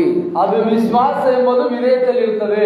విశ్వాస నిర్వచనమైన వాక్యం చూపెట్టి ఆయన చెప్పాడు అనుకోండి. ಆದರೆ ವಿಶ್ವಾಸము ವಿಧೇಯತೆಯನ್ನು ತೋರಿಸಿದರೆ ಎಂಬುದಾಗಿ ತಿಳ್ಕೊಂಡ್ರೆ, మరి బాప్తిసమే అవసరం ఉన్నప్పుడు యేసుప్రభు ఎందుకు తీసుకున్నాడు? మరి ಆದರೆ ದೀಕ್ಷಾಸನ ಅವಶ್ಯಕತೆ ನಿಮಗೆ ಅವಶ್ಯಕತೆ ಇಲ್ಲದಂದ್ರೆ యేసు ఏమైనా పాపం చేశాడా? యేసు మీద పాಪ ಮಾಡಿದಾರ? మనకు ఒక మాదిరి చూపెట్టడానికి యేసు బాప్తిసం తీసుకున్నాడు. ಆದರೆ ನಮ್ಮನ್ನು ಅವರ ಮಾದರಿ ತೋರಿಸುವುದಕ್ಕಾಗಿ ಯೇಸು ಕ್ರಿಸ್ತನು ದೀಕ್ಷಾಸನ ಮಾಡಿಕೊಂಡಿದ್ದಾನೆ. ఆ యేసు దేవుడే బాప్తిసం తీసుకోండి చెప్పాడు, బాప్తిసం తీసుకొని చూపెట్టాడు. ಆದರೆ ಯೇಸು ಕ್ರಿಸ್ತನು ದೀಕ್ಷಾಸನ ಪಡೆದುಕೊಂಡು ಹೇಳಿದ್ದಾನೆ, ಯೇಸು ಕ್ರಿಸ್ತನು ದೀಕ್ಷಾಸನ ತೋರಿಸಿದ್ದಾನೆ. మరి యేసు ప్రభు శిష్యుడు పౌలు కూడా బాప్తిసం ఇచ్చాడు. ಆದರೆ ಯೇಸು ಕ್ರಿಸ್ತನ ಶಿಷ್ಯರಾಗಿರುವಂತಹ ಪೌಲನು ಸಹ ದೀಕ್ಷಾಸನ ಕೊಟ್ಟಿದ್ದಾನೆ. పేతురు బాప్తిసం ఇచ్చాడు. ಪೇತ್ರನು ದೀಕ್ಷಾಸನ ಕೊಟ್ಟಿದ್ದಾನೆ. మరి వాళ్ళందరూ కూడా పిచ్చోళ్ళ ఇప్పుడు? ಅವರೆಲ್ಲರೂ ಹುಚ್ಚುರೇನಾ? ఒక్కడే చాలా జ్ఞానియా? ಆದ್ರೆ ಒಬ್ಬರೇ ಜ್ಞಾನಿ ಇದ್ದಿದೆ. మీ గురు ఎవరండి? ನಿನ್ನ ಗುರು ಯಾರು? నువ్వు సరిగా నేర్చుకోవాలి, మారు మనసు పొంది బాప్తిసం పొంది, లేకపోతే నరకానికి పోతుందని చెప్పిన. ಆದ್ರೆ ಸರಿಯಾಗಿ ತಿಳಿದುಕೊಂಡು ದೀಕ್ಷಾಸನ ಪಡೆದುಕೋ, ಇಲ್ಲ ನರಕ ಹೋಗ್ತಿ ಎಂಬುದಾಗಿ ಹೇಳ್ತಾರೆ. అలాగే పాత నిబంధనలో కూడా ఉంది బాప్తిసం తీసుకోమని. ಅದರಲ್ಲಿ ಸಹ ದೀಕ್ಷಾ ಪಡೆದುಕೊಳ್ಳಬೇಕಾಗಿದೆ. ఇజ్రాయేల్ ప్రజల యొక్క జీవిత చరిత్ర మనకు సాదృశ్యంగా రాయబడింది. ಆದರೆ ಇಸ್ರೇಲ್ ಜೀವಿತವನ್ನು ನಮಗೆ ಸಾದೃಶ್ಯವಾಗಿ ತೋರಿಸ್ತಾ ಇದೆ. ఇజ్రాయేల్ ప్రజల యొక్క జీవిత చరిత్ర వాళ్ళ జీవితంలో సంభవించిన అన్ని మనకు సాదృశ్యంగానే. ಆದರೆ ಇಸ್ರೇಲ್ జీవితವನ್ನು ನಮ್ಮೆಲ್ಲರಿಗೂ ಸಾದೃಶ್ಯವಾಗಿ ಕಾಣುತ್ತಾ ಇದೆ. ఇస్రాయేల్ ప్రజల యొక్క జీవితం ద్వారా మనం కొన్ని పాఠములు కొన్ని సత్యాలు నేర్పించడానికి వాళ్ళు అట్లా నడిపించాడు. ಆದರೆ ಇಸ್ರೇಲ್ ಕೆಲವು ಹಾಡುಗಳನ್ನ ಕೆಲವು వాక్యాలನ್ನ తోరిసೋದಕ್ಕಾಗಿ ಅವರು ನಮಗೆ ತೋರಿಸಿದ್ದಾರೆ. కాబట్టి ఇస్రాయేల్ ప్రజలు ఐగుప్తులో ఉన్నప్పుడు ఇజ్రాయేల్ ಜನರು ఐగుప్తులో ఇద్దాಗ వాళ్ళు రక్త ప్రోక్షణ ఆచారం పాటించారు. ಆದರೆ రక్త ప్రోక్షದ ఆచారವನ್ನು ಮಾಡಿದ್ದಾರೆ.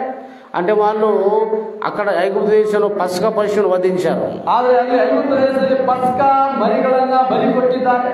అప్పుడు ఫరో రాజు వాళ్ళకు ఐగుప్తు దేశం నుంచి విడుదల ఇచ్చాడు. ಆದರೆ ಆವಾಗ ಫರೋ ರಾಜನು ಐಗುಪ್ತ ದೇಶದಿಂದ ಬಿಡುಗಡೆ ಕೊಟ್ಟಿದ್ದಾರೆ. ఈ ఫరో రాజు ఎవరికి సాదృశ్యము? ఆ ఫరో రాజను ಯಾರಿಗೆ సాదృశ్యವಾಗಿ? సైతానికి సాదృశ్యం. సైతానికి సాదృశ్యವಾಗಿ. ఐగుప్తు దేశం దేనికి సాదృశ్యము? ఆ ఐగుప్త దేశం ఎందుకు సాదృశ్యವಾಗಿ? అది లోకానికి సాదృశ్యం. అది లోకానికి సాదృశ్యವಾಗಿ. ఈ పాపము లోకం నుంచి బయటికి రావాలన్నా ನಾವು ಪಾಪದ ಲೋಕದಿಂದ ಹೊರಗೆ ಬರಬೇಕು. సైతాన్ చేతి నుంచి మనం బయటికి రావాలన్నా ಸೈತಾನ ಕೈಯಿಂದ ಹೊರಗೆ ಬರಬೇಕು. మనకు గొర్రె పిల్ల రక్తం కావాలి. ನಮಗೆ ಕುರಿಯ ಮರಿಯ ರಕ್ತ ಬೇಕು. యేసు రక్తం కావాలని అర్థం. ಯೇಸುವಿನ ರಕ್ತ ನಮಗೆ ಬೇಕು. ఆ పసుక పశువు యేసు ప్రభుకు సాదృశ్యము. ఆ పసుక ಒಂದು ಕುರಿಯು ಯೇಸು ಕ್ರಿಸ್ತನಿಗೆ ಸಾದೃಶ್ಯವಾಗಿದೆ. అలాగే వాళ్ళు ఐగుప్తు నుంచి ముందు వచ్చినప్పుడు ఆ ఐగుప్తుದಿಂದ ಮುಂದೆ ಬಂದಾಗ అలాగే ఇస్రాయేలు ఎర్ర సముద్రమును దాటారు. ಅಲ್ಲಿ ಒಂದು ఎర్ర సముద్రವನ್ನು దాటిದ್ದಾರೆ. ఎర్ర సముద్రములు ఇస్రాయేలు ప్రజలు దాటుట ఎర్ర సముద్రವನ್ನು ఇస్రాయేలు ಜನರು దాటిದಾಗ మనము బాప్తిసం పొందుటకు సాదృశ్యము. ಅದು ನಾವು ದೀಕ್ಷಾಸ್ನಾನ ಪಡೆಯುವುದಕ್ಕೆ ಸಾದೃಶ್ಯವಾಗಿದೆ. దయచేసి కొరింథీయులకు రాసిన పత్రిక కొరింథీయులకు బರೆದ ಪತ್ರಿಕೆ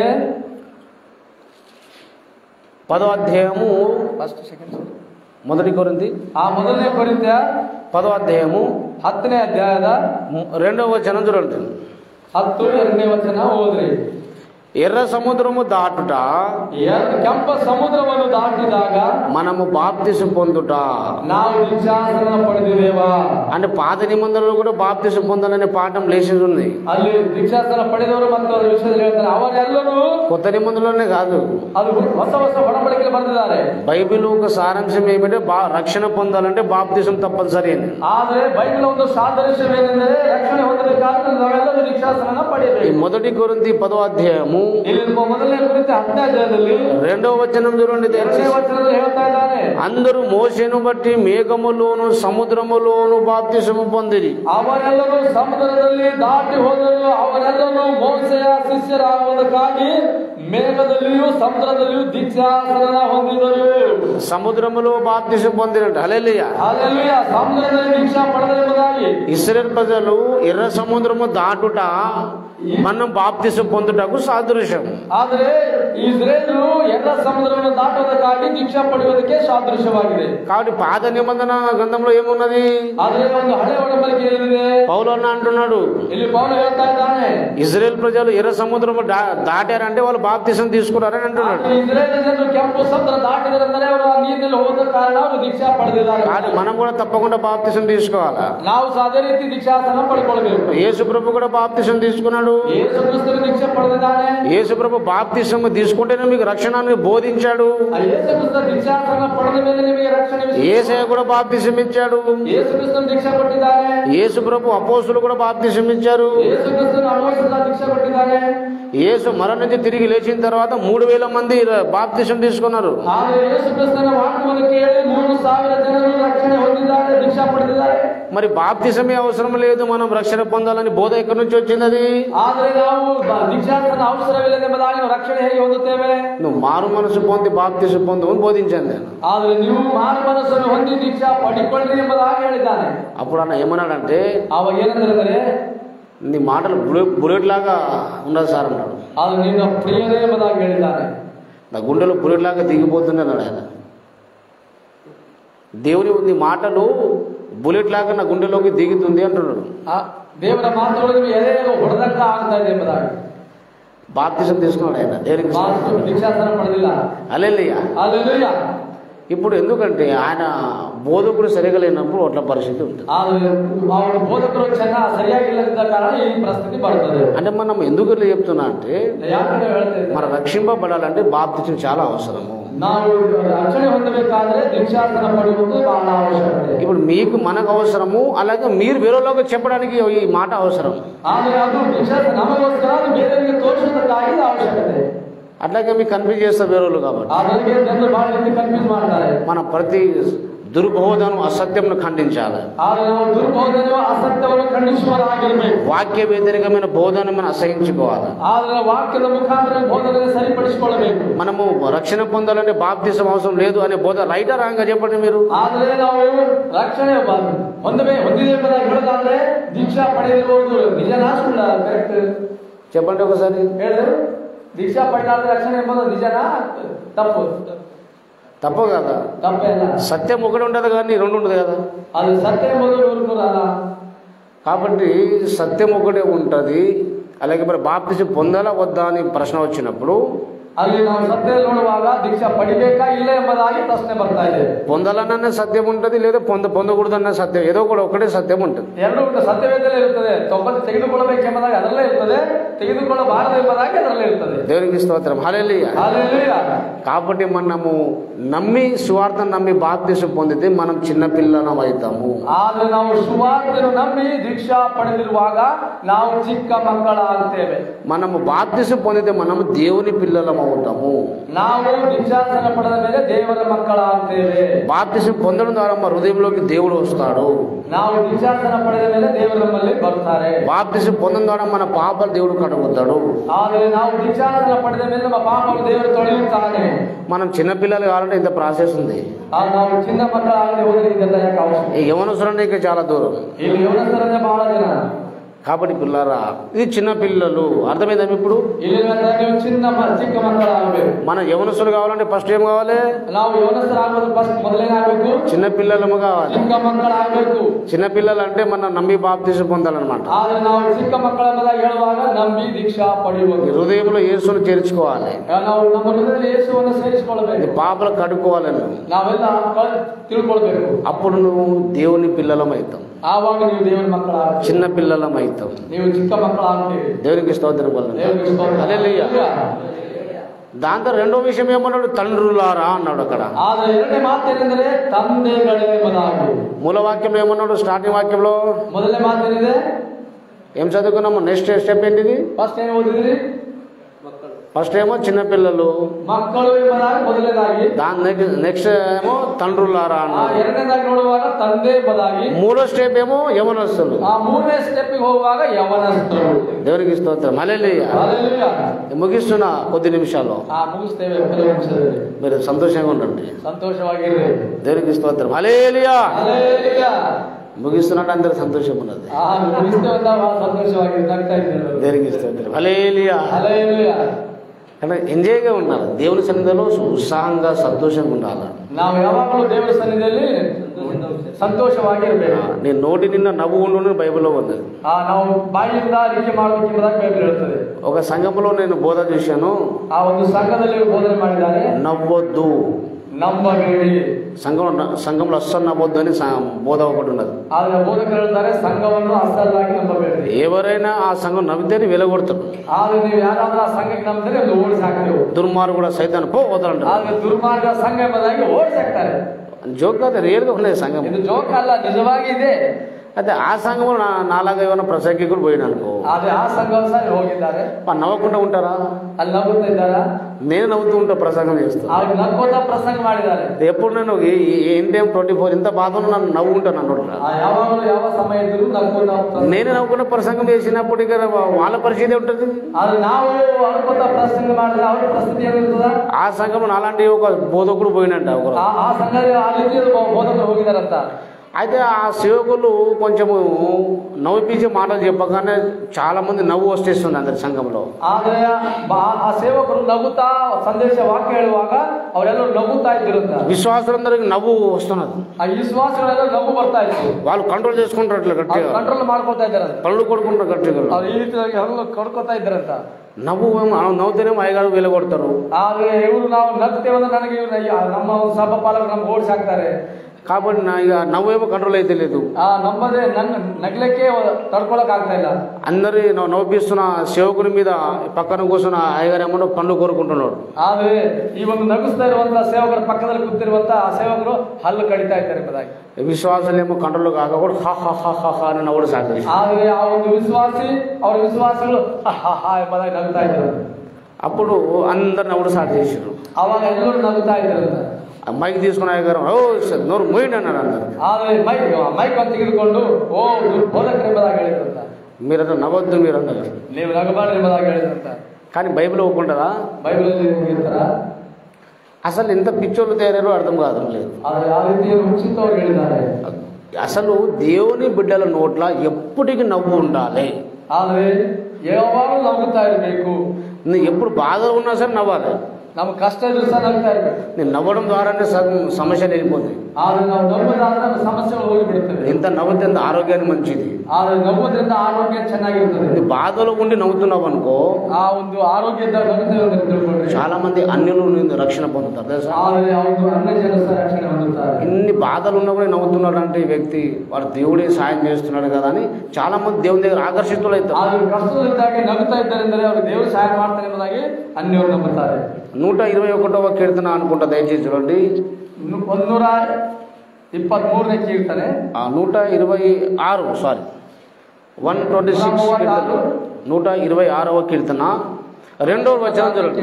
2వ వచనం ఈ సందర్భం వచ్చింది కాబట్టి చెప్తున్నాం. హల్లెలూయా హల్లెలూయా హల్లెలూయా హల్లెలూయా. రెండు చేతులు లేపి హల్లెలూయా చెప్తున్నాం ఒకసారి. హల్లెలూయా హల్లెలూయా హల్లెలూయా దేవునికి స్తోత్రం.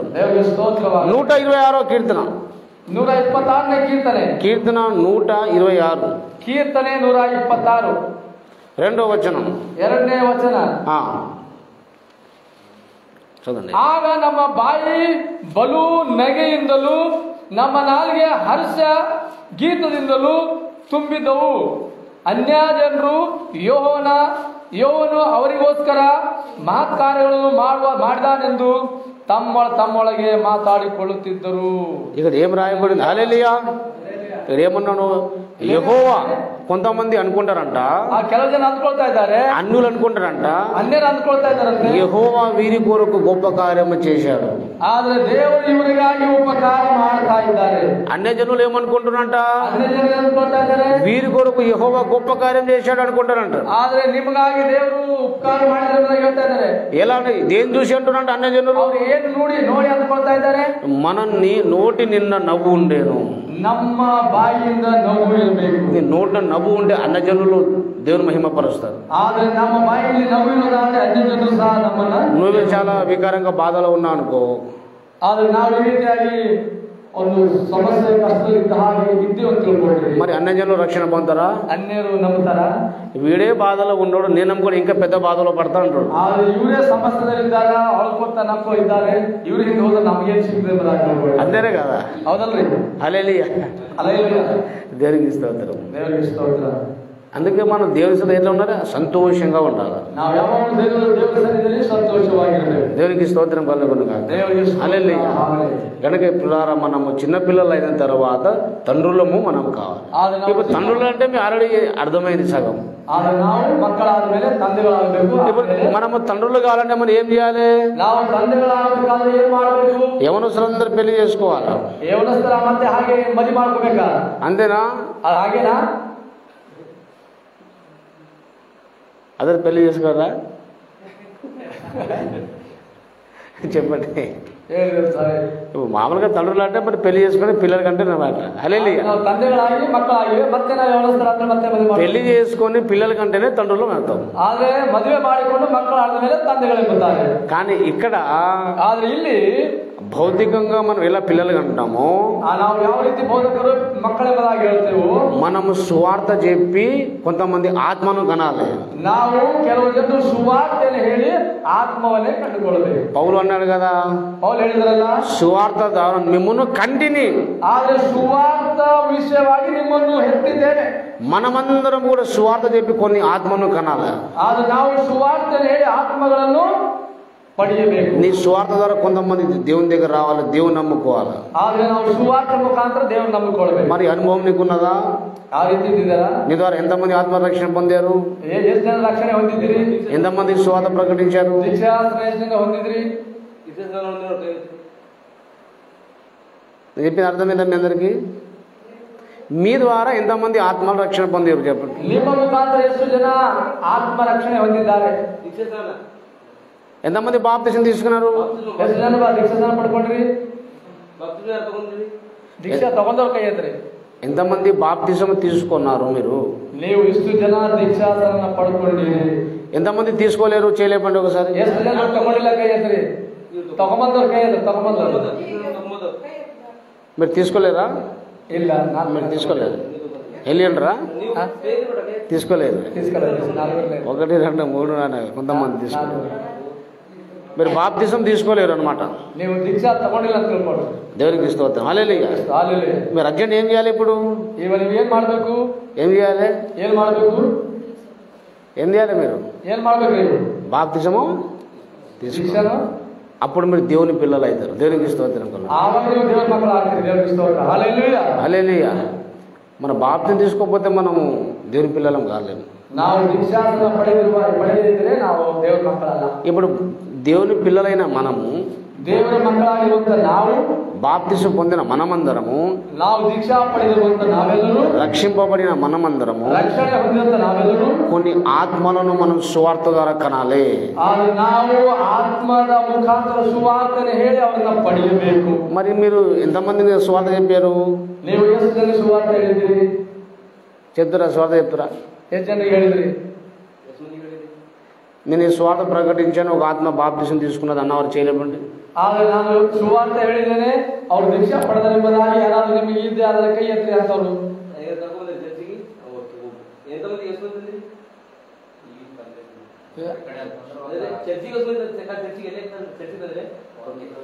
దేవునికి స్తోత్రం. హల్లెలూయా. అదే మీకు అవమానపరచడం నా దృష్టి కాదు, ನಿಮಗೆ ಅವಮಾನಪಡಿಸಬೇಕೆಂಬಂತ ಹೇಳೋದಿಲ್ಲ, మీకు ఏదో కించపరచడం ఉద్దేశం కాదు, ನಿಮಗೆ ಈ ರೀತಿ ಮಾಡಬೇಕೆಂಬ ಉದ್ದೇಶ ಇಲ್ಲ. అంటే మనము ఇంకా మనము పైకి ఎక్కాలని ఉద్దేశంతో చెప్తాం. ನಾವು ಇನ್ನೂ ಹೆಚ್ಚಾಗಿ ಬೆಳಿಬೇಕು, ಮೇಲೆ ಹೋಗಬೇಕೆಂಬ ಉದ್ದೇಶದಿಂದ ಮಾತನ್ನು ಹೇಳ್ತಾರೆ. అంటే మనం ఏమనుకుంటున్నామంటే, ಏನು ಹೇಳ್ತಾರೆ, బాప్తిసం పొందిన ఒక నా సాల పైన మొత్తం కంప్లీట్ అయిపోయింది అనుకుంటున్నాం. ಆದ್ರೆ ನಾವೇನ್ ತಿಳ್ಕೊಳ್ತೇವೆ ಅಂತಾರೆ, ನಾವು దీక్ష తಗೊಂಡ್ರಾಯ್ತು ನಮ್ಮೆಲ್ಲ ನಾವು ಮುಗಿತಂತ ತಿಳ್ಕೊಳ್ತೇವೆ. ఈ సువార్త అయ్యగారు చేశారు తప్ప నేను చేయాల్సిన అవసరం లేదు అనుకుంటారు. సువార్త పాస్టరే చేయాలి తప్ప నేను చేయాల్సిన అవసరం లేదు అనుకుంటాను. ఇప్పుడు సువార్త పాస్టర్ చెప్పాలా విశ్వాసం చెప్పాలా మీరు చెప్పండి.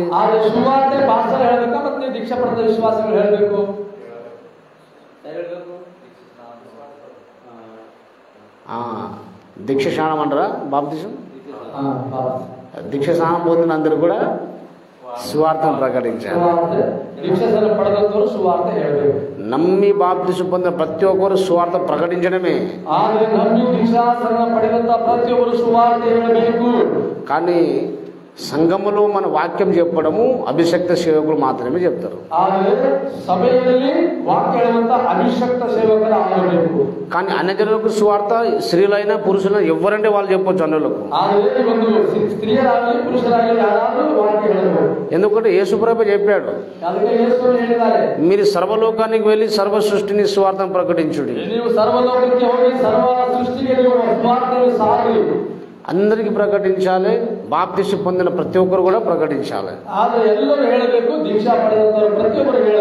నీ ద్వారా కొంతమంది ఆత్మ రక్షణ పొందాలి.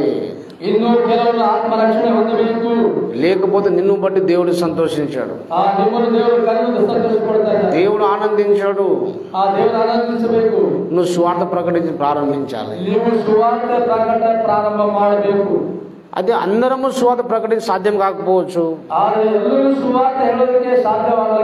అంటే సువార్త చెప్పే వాళ్ళని తీసుకున్న వెళ్ళాలా? అప్పుడు ఆ వాక్యం మీద రక్షణ పొందితే నీ అకౌంట్ లో దేవుడు లెక్క రాసుకుంటాడు.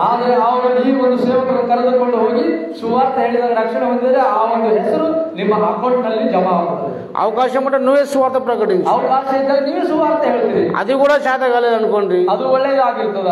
నువ్వు మోకరించి నశించిపోతున్న ఆత్మలకు కన్నీటి ప్రార్థన చేయి. ನೀವು ಮೊಣಕಾಲೂರಿ ನಶಿಸಿ ಹೋಗುವ ಆತ್ಮಗಳಿಗಾಗಿ ಕಣ್ಣೀರಿಂದ ಪ್ರಾರ್ಥನೆ ಮಾಡಿ, ఏడ్చి ప్రార్థన చేయాలి. ಏಸು ಪ್ರಾರ್ಥನೆ ಮಾಡಿ. నీ కన్నీటి ఏమో కొంతమంది ఆత్మను రక్షిస్తుంది. ಆದರೆ ನಿಮ್ಮ ಕಣ್ಣೀರು ಕೆಲವು ಆತ್ಮಗಳನ್ನು ರಕ್ಷಿಸುತ್ತದೆ. చాలా మంది ఏడ్చే సంఘాలు కట్టారు. అది బహಳ జನ ఏడుస్తా ప్రార్థನೆ ಮಾಡ್ತಾರೆ. వాళ్ళ వాక్యం తెలియకపోవచ్చు, ಅವ್ರ ವಾಕ್ಯ ತಿಳಿಯಲಿಕ್ಕಿಲ್ಲ, కానీ కన్నీటి ప్రార్థన సంఘాలు కట్టారు. ಆದ್ರೆ ಅವ್ರು ಕಣ್ಣಿಂದ ಪ್ರಾರ್ಥನೆ ಮಾಡ್ತಾರೆ. ఈ కన్నీటి ప్రార్థన అంత పవర్ ఉన్నది. ಆದ್ರೆ ಪೌಲನು ಕಣ್ಣಿಂದ ಪ್ರಾರ್ಥನೆ ಮಾಡಿದ. కన్నీటి ప్రార్థన చాలా శక్తివంతమైనది. ಆದ್ರೆ ಕಣ್ಣಿನ ಪ್ರಾರ್ಥನೆಯಲ್ಲಿ ಶಕ್ತಿ ಇದೆ. నశించిపోతున్న ఆత్మల కొరకు కన్నీటి ప్రార్థన చేయాలి. ಆದ್ರೆ ನಶಿಸಿ ಹೋಗುವಂತ ಆತ್ಮಗಳು ರಕ್ಷಣೆ ಹೊಂದಿ ಬರುತ್ತವೆ. నేను కొత్తగా దేవుని నమ్ముకున్నప్పుడు, ನಾನು ಹೊಸದಾಗಿ ದೇವರು ನಂಬಿದಾಗ, నేను బాప్తిసం పొంది ఇంటికి వచ్చినప్పుడు, ಇವರು ದೀಕ್ಷಾ ಪಡೆದು ಮನೆಗೆ ಬಂದಾಗ మా కుటుంబం రక్షణ పొందలేదు. ಇವರ ಕುಟುಂಬ ರಕ್ಷಣೆ ಹೊಂದಲಿಲ್ಲ. నేను ఒక్కడే రక్షణ పొందాను. ಇವರು ಒಬ್ಬರೇ ರಕ್ಷಣೆ ಹೊಂದಿದ್ರು. అప్పుడు నాకు చాలా వ్యతిరేకం. ಆವಾಗ ಇವ್ರಿಗೆ ಬಹಳ ವ್ಯತಿರೇಕ. మా అమ్మ నాన్న నాకు తిట్టేవారు, ನಮ್ಮ ಅಣ್ಣವರು ಬೈಕೊಂತವ್ರೆ, మా కుటుంబీకులు, ಇವ್ರ ಕುಟುಂಬದವ್ರು ಬೈಯೋರೆ, పెద్ద నాయన చిన్న నాయన, ಚಿಕ್ಕಪ್ಪ ದೊಡ್ಡಪ್ಪ, అలాగే ఊర్లో అందరూ నాకు శత్రువులు. ఇక ಆದ್ರೆ ಊರಲ್ಲಿರುವಂತ ಎಲ್ಲರೂ ಇವರಿಗೆ ಬೈತಾ ಇದ್ರು. అందరు నిందించడమే. ಎಲ್ಲರೂ ನಾನು ಬೈತಾ ಇದ್ರು. అంత నింద్యాలలో నేను రక్షణ పొందాను. ಅವರೆಲ್ಲರ ಮಧ್ಯದಲ್ಲಿ ರಕ್ಷಣೆ ಹೊಂದಿದ್ದಾರೆ. నేను బాప్తిసం పొందే ముందు 1 year చర్చికి వెళ్ళాను. ಆದ್ರೆ ದೀಕ್ಷಾ ಪಡೆಯೋದಕ್ಕಿಂತ ಮುಂಚೆ 1 ವರ್ಷ ಚರ್ಚಿಗೆ ಹೋಗಿದ್ದಾರೆ. నాకు మా ఊరిలో చూసి అంత బాధ అనిపించలేదు. ಆ ಒಂದು ಏನೋ ನೋಡಿ ಅವರಿಗೆ ಸರಿಯಾಗಿ ಕಾಣ್ತಾ ಇಲ್ಲ. బాప్తిసం తీసుకొని ఇంటికి రాగానే, ಅವರು ದೀಕ್ಷಾ ಪಡೆದು ಮನೆಗೆ ಬಂದ ತಕ್ಷಣ నాలో మార్పు స్టార్ట్ అయిపోయింది. ಆ ಮಾರ್ಗಗಳು ಪ್ರಾರಂಭ ಆಗಿದೆ. నా హృదయంలో బాప్తిసం పొందాను కాబట్టి, దేవుడు హృదయంలో వచ్చాడు కాబట్టి, ಆದ್ರೆ ದೀಕ್ಷಾ ಪಡೆಯೋದಕ್ಕಾಗಿ ದೇವರಲ್ಲಿ ಬಂದಿದ್ದಾರೆ. నాకు అర్థమైపోయింది, ಆವಾಗ ಇವೆಲ್ಲ ಅರ್ಥವಾಗಿದೆ. వీళ్ళందరూ నరకానికి వెళ్తున్నారు. ಎಲ್ಲರೂ ನನಗಾಗಿ ನಿಂದಿಸ್ತಾ ಇದ್ದಾರೆ. మా ఊర్లోనే ఎండ్ర కాగానే ಅವ್ರ ಊರಲ್ಲಿರುವಂತ ಎಲ್ಲರೂ, ఆ ప్రజలందరూ చూస్తుంటే, ಎಲ್ಲರೂ ನೋಡ್ತಾ ಇರುವಾಗ ఒకరు సిగరెట్ తాగుతుండ్రు, ఎవరు ಸಿಗರೇಟ್ ಬಿಗಿತಾ ಇದ್ದಾರೆ, ఒకరు బూతులు మాట్లాడుతుండ్రు, ಬಿಡಿ ಕೆಟ್ಟ ಕಾರ್ಯಗಳು ಮಾಡ್ತಾ ಇದ್ದಾರೆ, కొంతమంది వ్యభిచారం చేస్తూ ఉన్నారు, ಕೆಲವು ಜನರು ವ್ಯಭಿಚಾರ ಮಾಡ್ತಾ ಇದ್ರು, త్రాగుతున్నారు. ಕುಡಿತಾ ಇದ್ರು. వీళ్ళందరూ చూస్తే నాకు మనోవేదన, చాలా బాధ కలిగింది. ಆದರೆ ಎಲ್ಲರೂ ನೋಡಿ ಮನೋವೇದನ ಬಹಳ ಅವರಿಗೆ నా దుఃఖం అనేది అధికమైపోయింది. ಅಧಿಕವಾಗಿ ಅವರಿಗಾಗಿದೆ. ప్రభువా, వీళ్ళందరూ నరకానికి పోతున్నారు, ಆದ್ರೆ ದೇವರೇ ಇವರೆಲ್ಲರೂ ನರಕಕ್ಕೆ ಹೋಗ್ತಾ ಇದ್ದಾರೆ, వీళ్ళందరూ నరకానికి వెళ్ళిపోతారు తండ్రి. ಇವರೆಲ್ಲರೂ ನರಕಕ್ಕೆ ಹೋಗ್ತಾ ಇದ್ದಾರೆ ತಂದೆ. నేను వాళ్ళు చూసి నాకు మనసు ఒప్పడం లేదు. అయ్యా ప్రభా, నేను స్వార్థ చెప్తే వాళ్ళు నమ్మరు, ಆದ್ರೆ ನಾನು ಸುವಾರ್ತೆ ಹೇಳುವಾಗ ನಂಬೋದಿಲ್ಲ. మరి చెప్పకపోతే నరకానికి పోతారు కదా. ನಾನು ಹೇಳೋದಕ್ಕಾಗಿ ಹೇಳಿದೆಲ್ಲ, ఏం చెప్పాలో నాకు తోచడం లేదు. ಏನ್ ಹೇಳಬೇಕು ಅರ್ಥವಾಗಿಲ್ಲ. చెప్తేనేమో తిడతారు, స్వార్థ చెప్తేనేమో వాళ్ళు నాకు తిడతారు. ಆದ್ರೆ ಸುವಾರ್ತೆ ಹೇಳುವಾಗ ಅವರು ನಗ್ತಾರೆ, చెప్పకపోతేనేమో నరకానికి పోతారు. ಹೇಳೋದು ನಾನು ನರಕಕ್ಕೆ ಹೋಗ್ತೇನೆ. ఏం చేయాలో అర్థం కాక ಏನು ಮಾಡಬೇಕು అర్థವಾಗಿಲ್ಲ. నేను పరిగెత్తి మా ఇంటికి వెళ్ళిపోయినా. ಆ ಭಯಂಕರ ಪರಿಸ್ಥಿತಿಯಲ್ಲಿ ಮುಂದೆ ಹೋಗಿದ್ದಾರೆ. డోర్ వేసుకొని ಬಾಗಿಲು ಹಾಕಿದ್ದಾರೆ. మా ఇల్లు ఈ నుంచి ఆ గోడ వరకు పొడవు ఉంటుంది. ಆದ್ರೆ ಇವ್ರ ಮನೆ ಇಲ್ಲಿಂದ ಅಷ್ಟು ಉದ್ದಕ್ಕಿದೆ. అట్లాగా నేను ఈ నుంచి ఆడదాకా నేను రొమ్ములు కొట్టుకుంటూ, నేను ఏడ్చుకుంటూ బోర్లాడిన ఈ నుంచి ఆడదాకా. ಆದ್ರೆ ಅವ್ರ ಮನೆಯಲ್ಲಿ ಹೋಗಿ ಅಳುತ್ತಾ ಹೊರಳಾಡಿ ಪ್ರಾರ್ಥನೆ ಮಾಡಿದ್ದಾರೆ. ఓ ప్రభువా, వారు రక్షించు నాయన, ದೇವರೇ ಅವರನ್ನು ರಕ್ಷಿಸು ಎಂಬುದಾಗಿ. నరకానికి పోతున్నారు తండ్రి. ಅವರು ನರಕಕ್ಕೆ ಹೋಗ್ತಾ ಇದ್ದಾರೆ ತಂದೆ. కన్నీటి ప్రార్థన భయంకరంగా ఏడిచినారు. ಆದ್ರೆ ಕಣ್ಣಿನ ಪ್ರಾರ್ಥನೆ ಭಯಂಕರವಾಗಿ ಹತ್ತಿದ್ದಾರೆ. అసలు ఒక మనిషి చనిపోతే ఎంత ఏడుపు వస్తుంది, అంత బాధ వేదన అనిపించింది. ಆದ್ರೆ ಒಬ್ಬ ಮನುಷ್ಯ ಸತ್ತಾಗ ಎಷ್ಟು ಅಳು ಬರ್ತದೋ ಅದಕ್ಕಿಂತ ಅಳು ಬಾಧ ವೇದನೆ ಬಂದಿದೆ. వీళ్ళందరూ నరకానికి పోతున్నారు తండ్రి. ಅವರೆಲ್ಲರೂ ನರಕಕ್ಕೆ ಹೋಗ್ತಾ ಇದ್ದಾರೆ. ఎలాగ రక్షించు ప్రభువా, ಅವರು రక్షಿಸು ತಂದೆ అని రొమ్ములు కొట్టుకుంటూనే ఏడ్చిన నేను. ಆದ್ರೆ ಅವ್ರು ಮಾರಿ ಸುಟ್ಕೊಂತ ಹತ್ತಿದ್ದಾರೆ. అప్పుడు ఏం చేయాలో అర్థం కావడం లేదు. ಆದ್ರೆ ಅವ್ರು ಏನ್ ಮಾಡ್ಬೇಕು ಅರ್ಥವಾಗಿಲ್ಲ. ఒక అడవిలో పోయినా నేను ఒకరోజు, ಅವರು ಅಡವಿಗೆ ಹೋಗಿದ್ದಾರೆ. బాప్తిసం తీసుకున్న 3వ రోజు ಆದ್ರೆ ದೀಕ್ಷಾ ಪಡೆದು ಮೊದಲೇ అడవిలో పోయి ఏడిచి ప్రార్థన, ప్రభువా మా ఊరు రక్షించు అని. ಆದ್ರೆ ಅಡವಿಯಲ್ಲಿ ಹೋಗಿ ಪ್ರಾರ್ಥನೆ ಮಾಡಿ, ದೇವರೇ ನಮ್ಮ ಊರನ್ನು ರಕ್ಷಿಸು, ನಮ್ಮ ಗ್ರಾಮ ರಕ್ಷಿಸು ಎಂಬುದಾಗಿ. ఓ తండ్రి, నేను స్వార్థ ప్రకటించమనేమో నరకానికి పోతారు వాళ్ళు. ಆದ್ರೆ ಸುವಾರ್ತೆ ಪ್ರಕಟಿಸದೆ ಹೋದರೆ ನರಕಕ್ಕೆ ಹೋಗುತ್ತಾರೆ. కానీ వాళ్ళు చూస్తే నా మనసు ఆగడం లేదు. ಅವರು ನೋಡಿದ್ರೆ ನನ್ನ ಮನಸ್ಸು ಒಪ್ತಾ ಇಲ್ಲ. స్వార్థ చెప్తే నాకు కొడతారు. ಅವರು ಸುವಾರ್ತೆ ಒಪ್ಪುವಾಗ ನನಗೆ ಕಷ್ಟ. కాబట్టి ప్రభువా, నేను కోరితే కొట్టండి, చచ్చిపోతా కానీ వాళ్ళు మా నరకానికి పోదు ప్రభువా అని ప్రార్థన చేసిన. చచ్చిపోతే చనిపోతాను కానీ వాళ్ళు నరకానికి పోవద్దు ప్రజలు. ನಾನು ಸತ್ರ ಸಾಯ್ತೇನೆ ಆದರೆ ಅವರು ನರಕಕ್ಕೆ ಹೋಗಬಾರದು ಎಂಬುದಾಗಿ ಪ್ರಾರ್ಥನೆ ಮಾಡಿದ್ದಾರೆ. కాబట్టి దేవుని దగ్గర ఒక తీర్మానం చేసుకున్నా, ఆ దేవుడి బలి హత్ర ಹೋಗಿ ಅವರು ಪ್ರಾರ್ಥನೆ ಮಾಡಿದ್ದಾರೆ. నాకు సువార్త ప్రకటించే చంపుతారేమో, ఆ సువార్త ಹೇಳಿ సాಯ್ತೇನೆ కానీ ప్రకటించకపోతే నరకానికి పోతారు కదా. అది ನಾನು ಹೇಳದೆ ಹೋದ ಅವರು ನರಕಕ್ಕೆ ಹೋಗ್ತಾರಲ್ಲ. నేను మరణించినా పర్లేదు కానీ కొంతమంది రక్షణకు వస్తారు కదా. ಆದರೆ ನಾನು ಸತ್ರ ಪರವಾಗಿಲ್ಲ, ಕೆಲವು ಜನರು రక్షణ ಹೊಂదుತ್ತಾರೆ ಎಂಬುದಾಗಿ అని చెప్పేసి ప్రభా ఈ రోజు నుంచి నా ప్రాణం నీ పాదాల దగ్గర పెడుతున్నా, నేను చచ్చిపోయినా నేను తీర్మానం చేసుకున్నాను. ಆದರೆ ಇವತ್ತಿನಿಂದ ನಾನು ಸುವಾರ್ತೆ ಸಾರಕ್ಕೆ ಹೋಗ್ತೇನೆ, ಸತ್ರ ಪರವಾಗಿಲ್ಲ ಎಂಬುದಾಗಿ ದೇವರು ಹೇಳಿದ್ದಾರೆ. నా కొట్టని చంపని ఏమన్నా కానీ సువార్త ప్రకటన ప్రారంభిస్తానని చెప్పేసి ఆ రోజు స్టార్ట్ చేసింది నేను. ಆದರೆ ನಾನು ಏನೇ ಆಗಿದ್ರು ಪರವಾಗಿಲ್ಲ, ನಾನು ಸುವಾರ್ತೆ ಸಾರ್ತೇನೆ ಎಂಬುದಾಗಿ ಪ್ರಾರಂಭಿಸಿದ್ದಾರೆ. ఆ ప్రార్థన చేసి మా ఊర్లో ఎంటర్ అయినా నేను. ఆ ప్రార్థನೆ యేసు క్రీస్తుನ అక్కడ మా మామ అవుతాడు వరుసకు. ಅಲ್ಲಿ మామ ఇದ್ದಾరంట. మరి కొంచెం దేవుని గురించి మాటలు చెప్తాను, మంచి మాటలు వింటారా అని అడిగిన. ನೀವು ನಾನು ಸ್ವಲ್ಪ ದೇವರ ವಿಷಯದಲ್ಲಿ ಮಾತು ಹೇಳ್ತೇನೆ, ಸ್ವಲ್ಪ ಕೇಳ್ತೀರಾ ಎಂಬುದಾಗಿ ಹೇಳಿದ್ರು. సరే ఖాళీగా ఉన్నా కదా అని చెప్పేసి ఇంట్లో కూర్చొని చెప్పినమాట వాళ్ళు. ಆದ್ರೆ ನಾನು ಖಾಲಿ ಇದ್ದಲ್ಲ, ಕೂತು ಹೇಳು ಎಂಬುದಾಗಿ ಹೇಳಿದ್ರು. అప్పుడు వాళ్ళు యేసుప్రభు గురించి నేను చెప్పడం ప్రారంభించాను. ಅವಾಗ ಯೇಸು ಕ್ರಿಸ್ತನ ವಿಷಯದಲ್ಲಿ ಹೇಳಲು ಪ್ರಾರಂಭ ಮಾಡಿದ್ರು. వాళ్ళు చాలా ఆసక్తితో వింటున్నారు. ಅವ್ರು ಎಷ್ಟು ಆಶ್ಚರ್ಯ ಕೇಳ್ತಾ ఇದ್ರು. అప్పుడు మా మామ ఉన్నాడు ఆ ఇంట్లో, అదే ಅವಾಗ ಅವ್ರ ಮಾಮ ಮನೆಗೆ ಹೋದ್ರು. ఆయన కూడా కూర్చున్నాడు. ಅವರು ಸಹ ಕೂತಿದ್ದಾರೆ. ఆయన ఒక మాట చెప్పగానే ఇంట్లో ఉన్న సామాన్ తీసి దబదబ పడేస్తున్నాడు. ಆದ್ರೆ ಒಂದು ಮಾತು ಹೇಳಿದ ತಕ್ಷಣ ಅವ್ರ ಮಾಮ ಅವರ ಸಾಮಾನು ತೆಗೆದು ಅವ್ರಿಗೆ ಕೋಪ ಬಂದು ಎಲ್ಲ ಬಿಡಿಸಿ ಹಾಕ್ತಾ ಇದ್ದಾರೆ. గిన్నెలు పడేస్తున్నాడు, ಎಲ್ಲ ಸಾಮಾನು ಬಿಡಿಸ್ತಾ ಇದ್ದಾರೆ. అలాగే మళ్ళీ కొద్దిసేపు చెప్పగానే మళ్ళీ ఏదో సంచి లేపి పడేస్తున్నాడు. ಆದ್ರೆ ಒಂದೊಂದು ಮಾತು ಹೇಳುವಾಗ ಒಂದೊಂದು ಸಾಮಾನುಗಳನ್ನೆಲ್ಲ ಕೊಡ್ತಾ ಇದ್ದಾರೆ. అప్పుడు వాక్యం చెప్పడం, సువార్త చెప్పడం డిస్టర్బ్ అవుతున్నది. ಆವಾಗ ಅವ್ರಿಗೆ ವಾಕ್ಯ ಸುವಾರ್ತೆ ಹೇಳೋದಕ್ಕೆ ಇಷ್ಟ ಇಲ್ಲ. మరి వాళ్ళు కూడా మా అత్తప్పలు అంటున్నారు, ఎందుకు డిస్టర్బ్ చేస్తున్నారు, మంచి మాటలు చెప్తున్నారు కదా దేవుని గురించి అని అంటున్నారు. ಆದ್ರೆ ಅವರು ನಾನು ಒಳ್ಳೆ ಮಾತೇ ಅವ್ರಿಗಾಗಿ ದೇವರಿಗಾಗಿ ಹೇಳ್ತಾ ಇದ್ದೀನಲ್ಲ.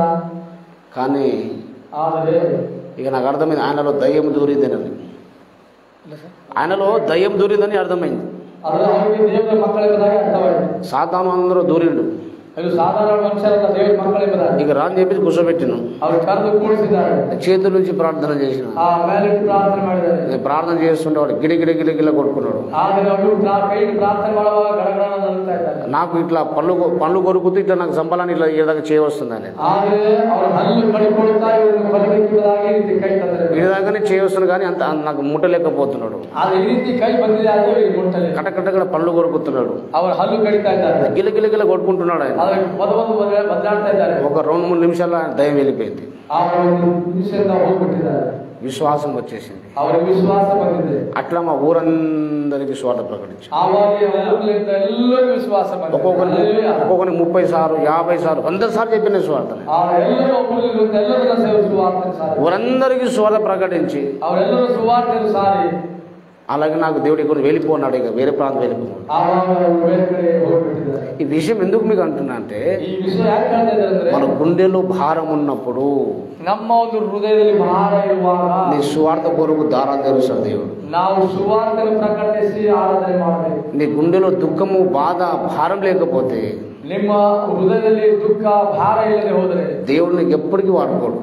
దేవుడు మిమ్మల్ని ಯಾವಾಗ ಉಪಯೋಗ ಮಾಡಿಕೊಳ್ಳೋದಿಲ್ಲ. దేవుడు నీకు సేవకు పిలిచాడా లేదా అని దాని సూచన ఏమిటంటే, ಆದರೆ ದೇವರು ನಿಮಗೆ ಸೇವೆಗೆ ಕರೆದರ ಇಲ್ಲ ಎಂಬುದಾಗಿ ಸೂಚನೆ ಏನೆಂದರೆ, నశించిపోతున్న ఆత్మలు చూస్తే నీ గుండెలో వేదన, దుఃఖం అనిపిస్తుందంటే నీకు దేవుడు పిలుస్తున్నాడు సేవకుని అర్థం.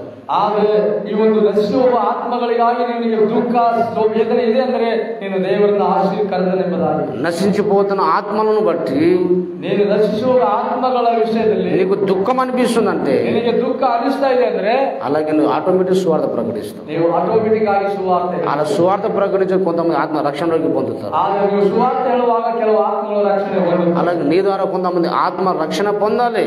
ಈ ನೀವು ಆತ್ಮ ರಕ್ಷಣೆ ಹೊಂದಬೇಕು. అప్పుడు నువ్వు తండ్రి అవుతావు. ಆವಾಗ ನೀವು ತಂದೆಗಳಾಗ್ತೀರಿ. అందుకే మనము బాప్తిసం పొందిన మనం అందరము తండ్రులు కావాలంటుంది బైబిల్. ಆದರೆ ನಾವು దీక్షಾ పಡೆದಂತ ನಾವೆಲ್ಲರೂ ತಂದೆಗಳು. మనమందరం సువార్త ద్వారా కొన్ని ఆత్మను కనాలి. ಆದರೆ ನಾವು ಸುವಾರ್ತೆನುಸಾರ ಕೆಲವು ಆತ್ಮಗಳನ್ನು ಪಡೆಯಬೇಕು. సువార్తను మనం ప్రకటించాలి. ನಾವು ಸುವಾರ್ತೆ ಹೇಳಬೇಕು. బాప్తిసం పొందే సరిపోదు. దీక్షಾ ಪಡೆದರೆ ಸರಿ ಹೋಗೋದಲ್ಲ. బాప్తిసం పొందే మనం అందరం సువార్త పని చేయాలి. దీక్ష పడితే ಎಲ್ಲರೂ ಸುವಾರ್ತೆ ಸಾರಬೇಕು. అదే మనము పౌలు భక్తుడు తిమోతి యవనస్తులకు అన్నాడు. అదే ರೀತಿಯಾಗಿ ಪೌಲನು ತಿಮೋತಿ ಪತ್ರಿಕೆಯಲ್ಲಿ ಯವನಸ್ಥರ ಮಾತನ್ನು ಹೇಳಿದ. తిమోతి యవనస్తుడు తిమోతి యవనస్తుడిಗೆ ఆయనకు దేవుడు చెప్పాడు. ಅವನಿಗೆ ದೇವರು ಹೇಳಿದ್ದಾನೆ. అలా అపోస్తలుడైన పౌలు భక్తుడు ఒక మాట చెప్పాడు. ಅಲ್ಲಿ ಅಪೊಸ್ತಲನ ಪೌಲನು ಮಾತು ಹೇಳ್ತಾನೆ.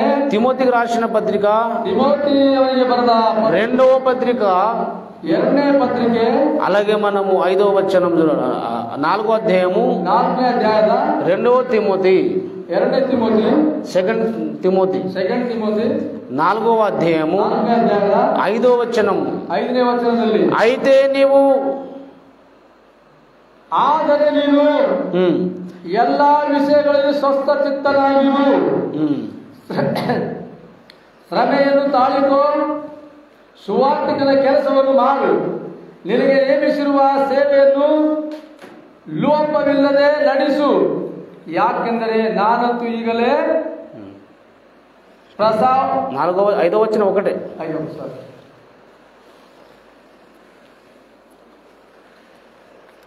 ఇప్పుడు ఇక్కడ ఏమన్నాడు, మీ కన్నడ భాషలో ఉన్నది ఏమన్నాడు, సువార్తికుని పని చేయము అన్నాడు.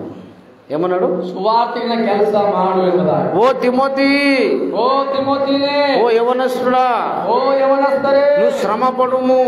ನಿಮಗೆ ಶ್ರಮೆ ಇದೆ. ఏమన్నాడు, సుఖపడము కాదు. ಶ್ರಮೆಯನ್ನು చాలా మంది సుఖం వైపు పరిగెత్తుతున్నాడు. ಬಹಳ ಜನ ಸುಖದಲ್ಲಿ ತಿರುಗ್ತಾ ಇದ್ದಾರೆ. దేవుని కొరకు నిందలు అవమానವನ್ನು భరించడానికి ఇష్టం లేదు. ಆದರೆ ದೇವರ ವಿಷಯದಲ್ಲಿ ಕಷ್ಟಗಳು, ನಷ್ಟಗಳು, ಸಮಸ್ಯೆಗಳು ಸಹಿಸುವಂತ ಇಷ್ಟ ಇಲ್ಲ. దేవునికి నామము కొరకు నిందలు భరించడానికి చాలా మందికి ఇష్టం లేదు. ಆದರೆ ದೇವರ ವಿಷಯದಲ್ಲಿ ಕಷ್ಟಗಳು ಬರುವುದನ್ನು ಸಹಿಸಿಕೊಳ್ಳೋದಕ್ಕೆ ಅವರಿಗೆ ಇಷ್ಟ ಇಲ್ಲ. దేవుని కొరకు నిందలు శ్రమలు అనుభవించే మనసు నీకు లేకపోతే, ಆದರೆ ದೇವರ ವಿಷಯದಲ್ಲಿ ಶ್ರಮೆ ನಿಂದೆಗಳನ್ನು ಅನುಭವಿಸುವಂತ ಮನಸ್ಸು ಇಲ್ಲ, నువ్వు ఎప్పుడు కూడా ఫలించలేవు, ఎప్పుడు కూడా బాగుపడలేవు. ನೀವು ಯಾವಾಗಲೂ ಫಲಿಸುವುದಿಲ್ಲ. మరి దేవుని కొరకు శ్రమను అనుభవించడం నేర్చుకోవాలి. ದೇವರ ವಿಷಯವಾಗಿ ಶ್ರಮೆ, దేవుని నామము కొరకు మనము నిందలు అనుభవించడం నేర్చుకోవాలి. ನಾವು ದೇವರ ವಿಷಯಕ್ಕಾಗಿ ನಿಂದೆಗಳನ್ನು ಸಹಿಸಿಕೊಳ್ಳೋದಕ್ಕಾಗಿ ಕಲಿತುಕೊಳ್ಳಬೇಕು. దేవుని నామం కొరకు శ్రమలు అనుభవించాలి. ಆ ದೇವರ ವಿಷಯಕ್ಕಾಗಿ ನಾವು ಸಮಾಧಾನ ಹೊಂದಬೇಕು. సువార్త కొరకు మనము శ్రమ పడాలి. ನಾವು ಸುವಾರ್ತೆ ವಿಷಯವಾಗಿ ಶ್ರಮೆ ಪಡಬೇಕು. అలాగే మనం సువార్తికుని పని చేయాలి. ನಾವು ಸುವಾರ್ತಿಕನ ಕೆಲಸ ಮಾಡಬೇಕು. ఈనాటి క్రైస్తవులందరూ సువార్త ప్రకటించి ఎన్ని ఆత్మలు వస్తాయని చెప్పండి. ಆದರೆ ನಾವೆಲ್ಲರೂ ದೀಕ್ಷಾ ಪಡೆದಂತರು ಸುವಾರ್ತೆ ಸಾರದಲ್ಲಿ ಎಷ್ಟು ಆತ್ಮಗಳನ್ನು ಗೆಲ್ಲಬಹುದು. ఈ సంఘములో 100 మంది విశ్వాసాలు ఉంటే, ಈ ಒಂದು ಸಭೆಯಲ್ಲಿ 100 ಜನ ವಿಶ್ವಾಸಗಳಿದ್ದಾರೆ. అందరూ సువార్తికుని పని చేస్తే, ಎಲ್ಲರೂ ಸುವಾರ್ತಿಕನ ಕೆಲಸ ಮಾಡೋದಾದ್ರೆ, అప్పుడప్పుడు టైమును తీసుకొని కొంత సువార్త ప్రకటించిన, ಆದರೆ ಟೈಮ್ ಅನ್ನು ತೆಗೆದುಕೊಂಡು ಸ್ವಲ್ಪ ಸುವಾರ್ತೆ ಸಾರೋದಾದ್ರೆ, మరి ఎన్ని ఆత్మ రక్షణ పొందుతారు? ನೀವು ಎಷ್ಟು ಆತ್ಮಗಳನ್ನು ರಕ್ಷಿಸಬಹುದು. ఒకవేళ ఆత్మ రక్షణ పొందకపోయినా పర్వాలేదు, ನೀವು ದೇವರ ಆ ರಕ್ಷಣೆ ಹೊಂದದೇ ಇದ್ದರೂ ಪರವಾಗಿಲ್ಲ, కానీ వాళ్ళకి సాక్ష్యం కొరకరే సువార్త ప్రకటిస్తారు. ಅವರಿಗೆ ಸಾಕ್ಷಿಯ ಮುಖಾಂತರ ಸುವಾರ್ತೆ ಹೇಳಬೇಕು. దేవునికి స్తోత్రం కలుగు. హల్లెలూయా. సువార్త అనే 2 ఉద్దేశంతో చెప్పాలి మనం. ಆದರೆ ಸುವಾರ್ತೆ ಯೇಸುವಿನಿಂದ ಹೇಳಬೇಕು. మీరు చెప్పగానే అందరూ బాప్తిసం పొందుతారని యేసు ప్రభు చెప్పలే. ಆದರೆ ನೀವೆಲ್ಲರೂ ನಂಬಿ ದೀಕ್ಷಾ ಪಡೆದುಕೊಳ್ಳುವುದು, ದೀಕ್ಷಾ ಪಡೆದಿರುವುದಾಗಿ ದೇವರು ಹೇಳ್ತಾ ಇಲ್ಲ. నువ్వు సువార్త ప్రకటించినప్పుడు, ನೀವು ಸುವಾರ್ತೆ ಪ್ರಕಟ ಮಾಡುವಾಗ అందరూ బాప్తిసం పొందుతారని గ్యారంటీ లేదు. ಆದರೆ ಎಲ್ಲರೂ ದೀಕ್ಷಾ ಪಡೆದಿರುವುದಾಗಿ ಗ್ಯಾರಂಟಿ ಇಲ್ಲ. కొందరే రక్షణ పొందుతారని యేసు ప్రభు చెప్పాడు. ಆದರೆ ಕೆಲವು ಜನ ರಕ್ಷಣೆ ಹೊಂದುತ್ತಾರೆ ಎಂಬುದಾಗಿ ಯೇಸು ಹೇಳಿದ್ದಾರೆ. మరి అందరికీ ఎందుకు చెప్పాలా? మరి ಮಾದೇ ಸುವಾರ್ತೆ ಯಾಕೆ ಹೇಳಬೇಕು? రేపు మనం సాక్ష్యార్థమే చెప్పాలా, సాక్ష్యం కొరకు చెప్పాలి.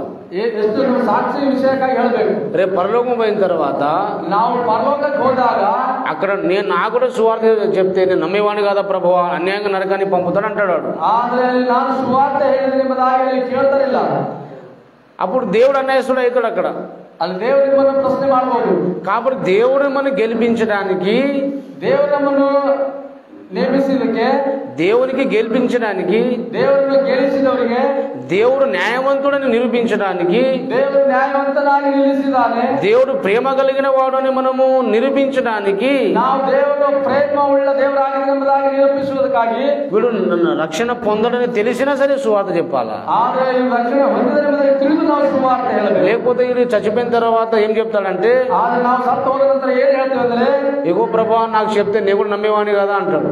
ಆದ್ರೆ ದೇವರೇ ನಾನು ಹೇಳಿದ್ದು ಕೇಳಲಿಲ್ಲ ಎಂಬುದಾಗಿ. ఇవి నమ్మడని నాకు తెలుసు, మనకు తెలుసు, దేవుని తెలుసు. ಆದ್ರೆ ಇವು ನಂಬೋದಿಲ್ಲ ಎಂಬುದಾಗಿ ನನಗೆ ಗೊತ್ತು, ದೇವರಿಗೆ ಗೊತ್ತು, ಎಲ್ಲರಿಗೂ ಗೊತ್ತು. కనుక దేవదూతలు కూడా ఉన్నారు కదా, ದೇವರ ಬಳಿ ಇದೆಯಲ್ಲ, మరి దేవుడు అన్యాయస్తుడు వాళ్ళు కూడా చెప్తారు. మరి ಆ ದೇವರ ಬಳಿ ಹೋದಾಗ ಅದನ್ನು ಕೇಳ್ತಾರೆ. కానీ దేవదూతల ఎదుట, విశ్వ ప్రజల ఎదుట దేవుడు న్యాయవంతుడు అని చెప్పడానికి సాక్షార్థమే సువార్త ప్రకటించాలి. ಆದರೆ ದೇವರು ನ್ಯಾಯವಂತನೆಂಬುದಾಗಿ ನಾವು ಸಾಕ್ಷಿಯಾಗಿ ಹೇಳಬೇಕು. దేవుని చిత్తంలో ఉన్నవారు కొంతమంది బాప్తిసం తీసుకుంటారు. ಆದರೆ ದೇವರ ಚಿತ್ತದಲ್ಲಿರುವವರು ಕೆಲವರು ದೀಕ್ಷಾ ಪಡೆದುಕೊಳ್ಳುತ್ತಾರೆ. ఇప్పుడు నువ్వు సువార్త ప్రకటించినప్పుడు కొంతమంది రక్షణ పొందకపోయినా నువ్వు విజయం సాధించినట్టే. ಆದರೆ ಕೆಲವು ಜನರು వాక్యం నమ్మి దీక్ష పಡೆದ ಮೇಲೆ ಅವರು ಏನು ಸಾಧಿಸಿದ್ದಾರೆ? సువార్త ప్రకటిస్తే సాల్మన్ అంతే పని. ಆದರೆ ಸುವಾರ್ತೆ ಸಾರೋದಾದ್ರೆ సాధನೆ ಇದೆ. ఆ వ్యక్తిని మార్చడము దేవుని పని. ಆದರೆ ಆ వ్యక్తి మారుస్తారో బిడుతున్న దేవుడు బిట్టిరు. కాబట్టి నువ్వు సువార్త ప్రకటించడం, రక్షణ పొందిన రక్షణ పొందకపోయినా, ಆದರೆ ನೀವು ಸುವಾರ್ತೆ ಸಾರುವಾಗ ರಕ್ಷಣೆ ಹೊಂದದೇ ಇರ್ರಿ, కానీ నువ్వు సువార్త ప్రకటించిన ద్వారా నీకు ఆశీర్వాదం ఉంటుంది. ಆದರೆ ದೇವರು ಸುವಾರ್ತೆ ಸಾರಿದರೆ ನಿಮಗೆ ಆಶೀರ್ವಾದ ಇರ್ತದೆ. కాబట్టి మనం కన్నీటి ప్రార్థన చేస్తే మనం కొన్ని ఆత్మలను కంటాము. ಆದರೆ ದೇವರು ನಾವು ಸುವಾರ್ತೆಯಿಂದ ಇಷ್ಟು ಆತ್ಮಗಳನ್ನು ನಾವು ಪಡೆದಿದ್ದೇವೆ. ఒక విషయం చెప్పి నేను ముగిస్తాను. ఇప్పుడు ಒಂದು ವಿಷಯ ಹೇಳಿ ಮುಗಿಸ್ತೇವೆ. ఇంతకుముందు నా సాక్ష్యం చెప్పాను కదా మీకు. ಏನು సాక్షి ಏನೆಂದರೆ, ఇప్పుడు నేను ఏడిచినందుకు మా ఊర్లందరికీ సువార్త ప్రకటింపబడిందా లేదా? నేను కన్నీటి ప్రార్థన చేసినందుకు మా ఊర్లందరికీ సువార్త అందిందా లేదా? ಆದರೆ ನಾನು ಕಣ್ಣೀರಿನ ಪ್ರಾರ್ಥನೆ ಮಾಡಿದಾಗ ನಮ್ಮ ಊರೆಲ್ಲ ಸುವಾರ್ತೆ ಮುಟ್ಟಿದೆ ಅಲ್ಲ? మా ఊరందరికీ సువార్త ప్రకటించానా లేదా? నేను ಊರೆಲ್ಲ ಸುವಾರ್ತೆ ಪ್ರಕಟಿಸಿದೆವಲ್ಲ? ఎప్పుడు ప్రకటించాను? ಯಾವಾಗ ಪ್ರಕಟಿಸಿದ್ದಾರೆ? కన్నీటి ప్రార్థన చేసి, ಕಣ್ಣೀರಿನ ಪ್ರಾರ್ಥನೆ ಮಾಡಿದಾಗ, హృదయంలో దుఃఖం అనిపించినప్పుడు నేను సువార్త ద్వారాలు తెరిచాడు దేవుడు. ಆದರೆ ಕಣ್ಣಿಂದ ಪ್ರಾರ್ಥನೆ ಮಾಡುವಾಗ ದೇವರು ಬಾಗಿಲನ್ನು ತೆರೆದಿದ್ದಾನೆ. అలాగే 300 మంది పైగా బాప్తిసం ఇచ్చారు. ఇప్పుడు ಆವಾಗ ನಾನು ಬೈಬಲ್ ವಾಕ್ಯವನ್ನು ಹೇಳ್ತಾ ಇದ್ದೇನೆ. ఒక 5 సంఘాలు కట్టాను. 5 ಸಾರಿ 5 సంఘాలు కట్టాను. 5 సభలను కట్టిದ್ದಾರೆ. చర్చ్ అంటే బిల్డింగ్లు కావు. చర్చ్ అంటే బిల్డింగ్ కాదు. ఆ చర్చ్ ಅಂದ್ರೆ బిల్డింగ్ అಲ್ಲ, ఆత్మల గుంపు. ఆత్మలను 5 ఆత్మలను సంపాదించిದ್ದಾರೆ. ఒక చర్చ్ దగ్గర మేము ఇట్లా గుడిసెలో ఆరాధిస్తాం. ఈ చర్చ్ನಲ್ಲಿ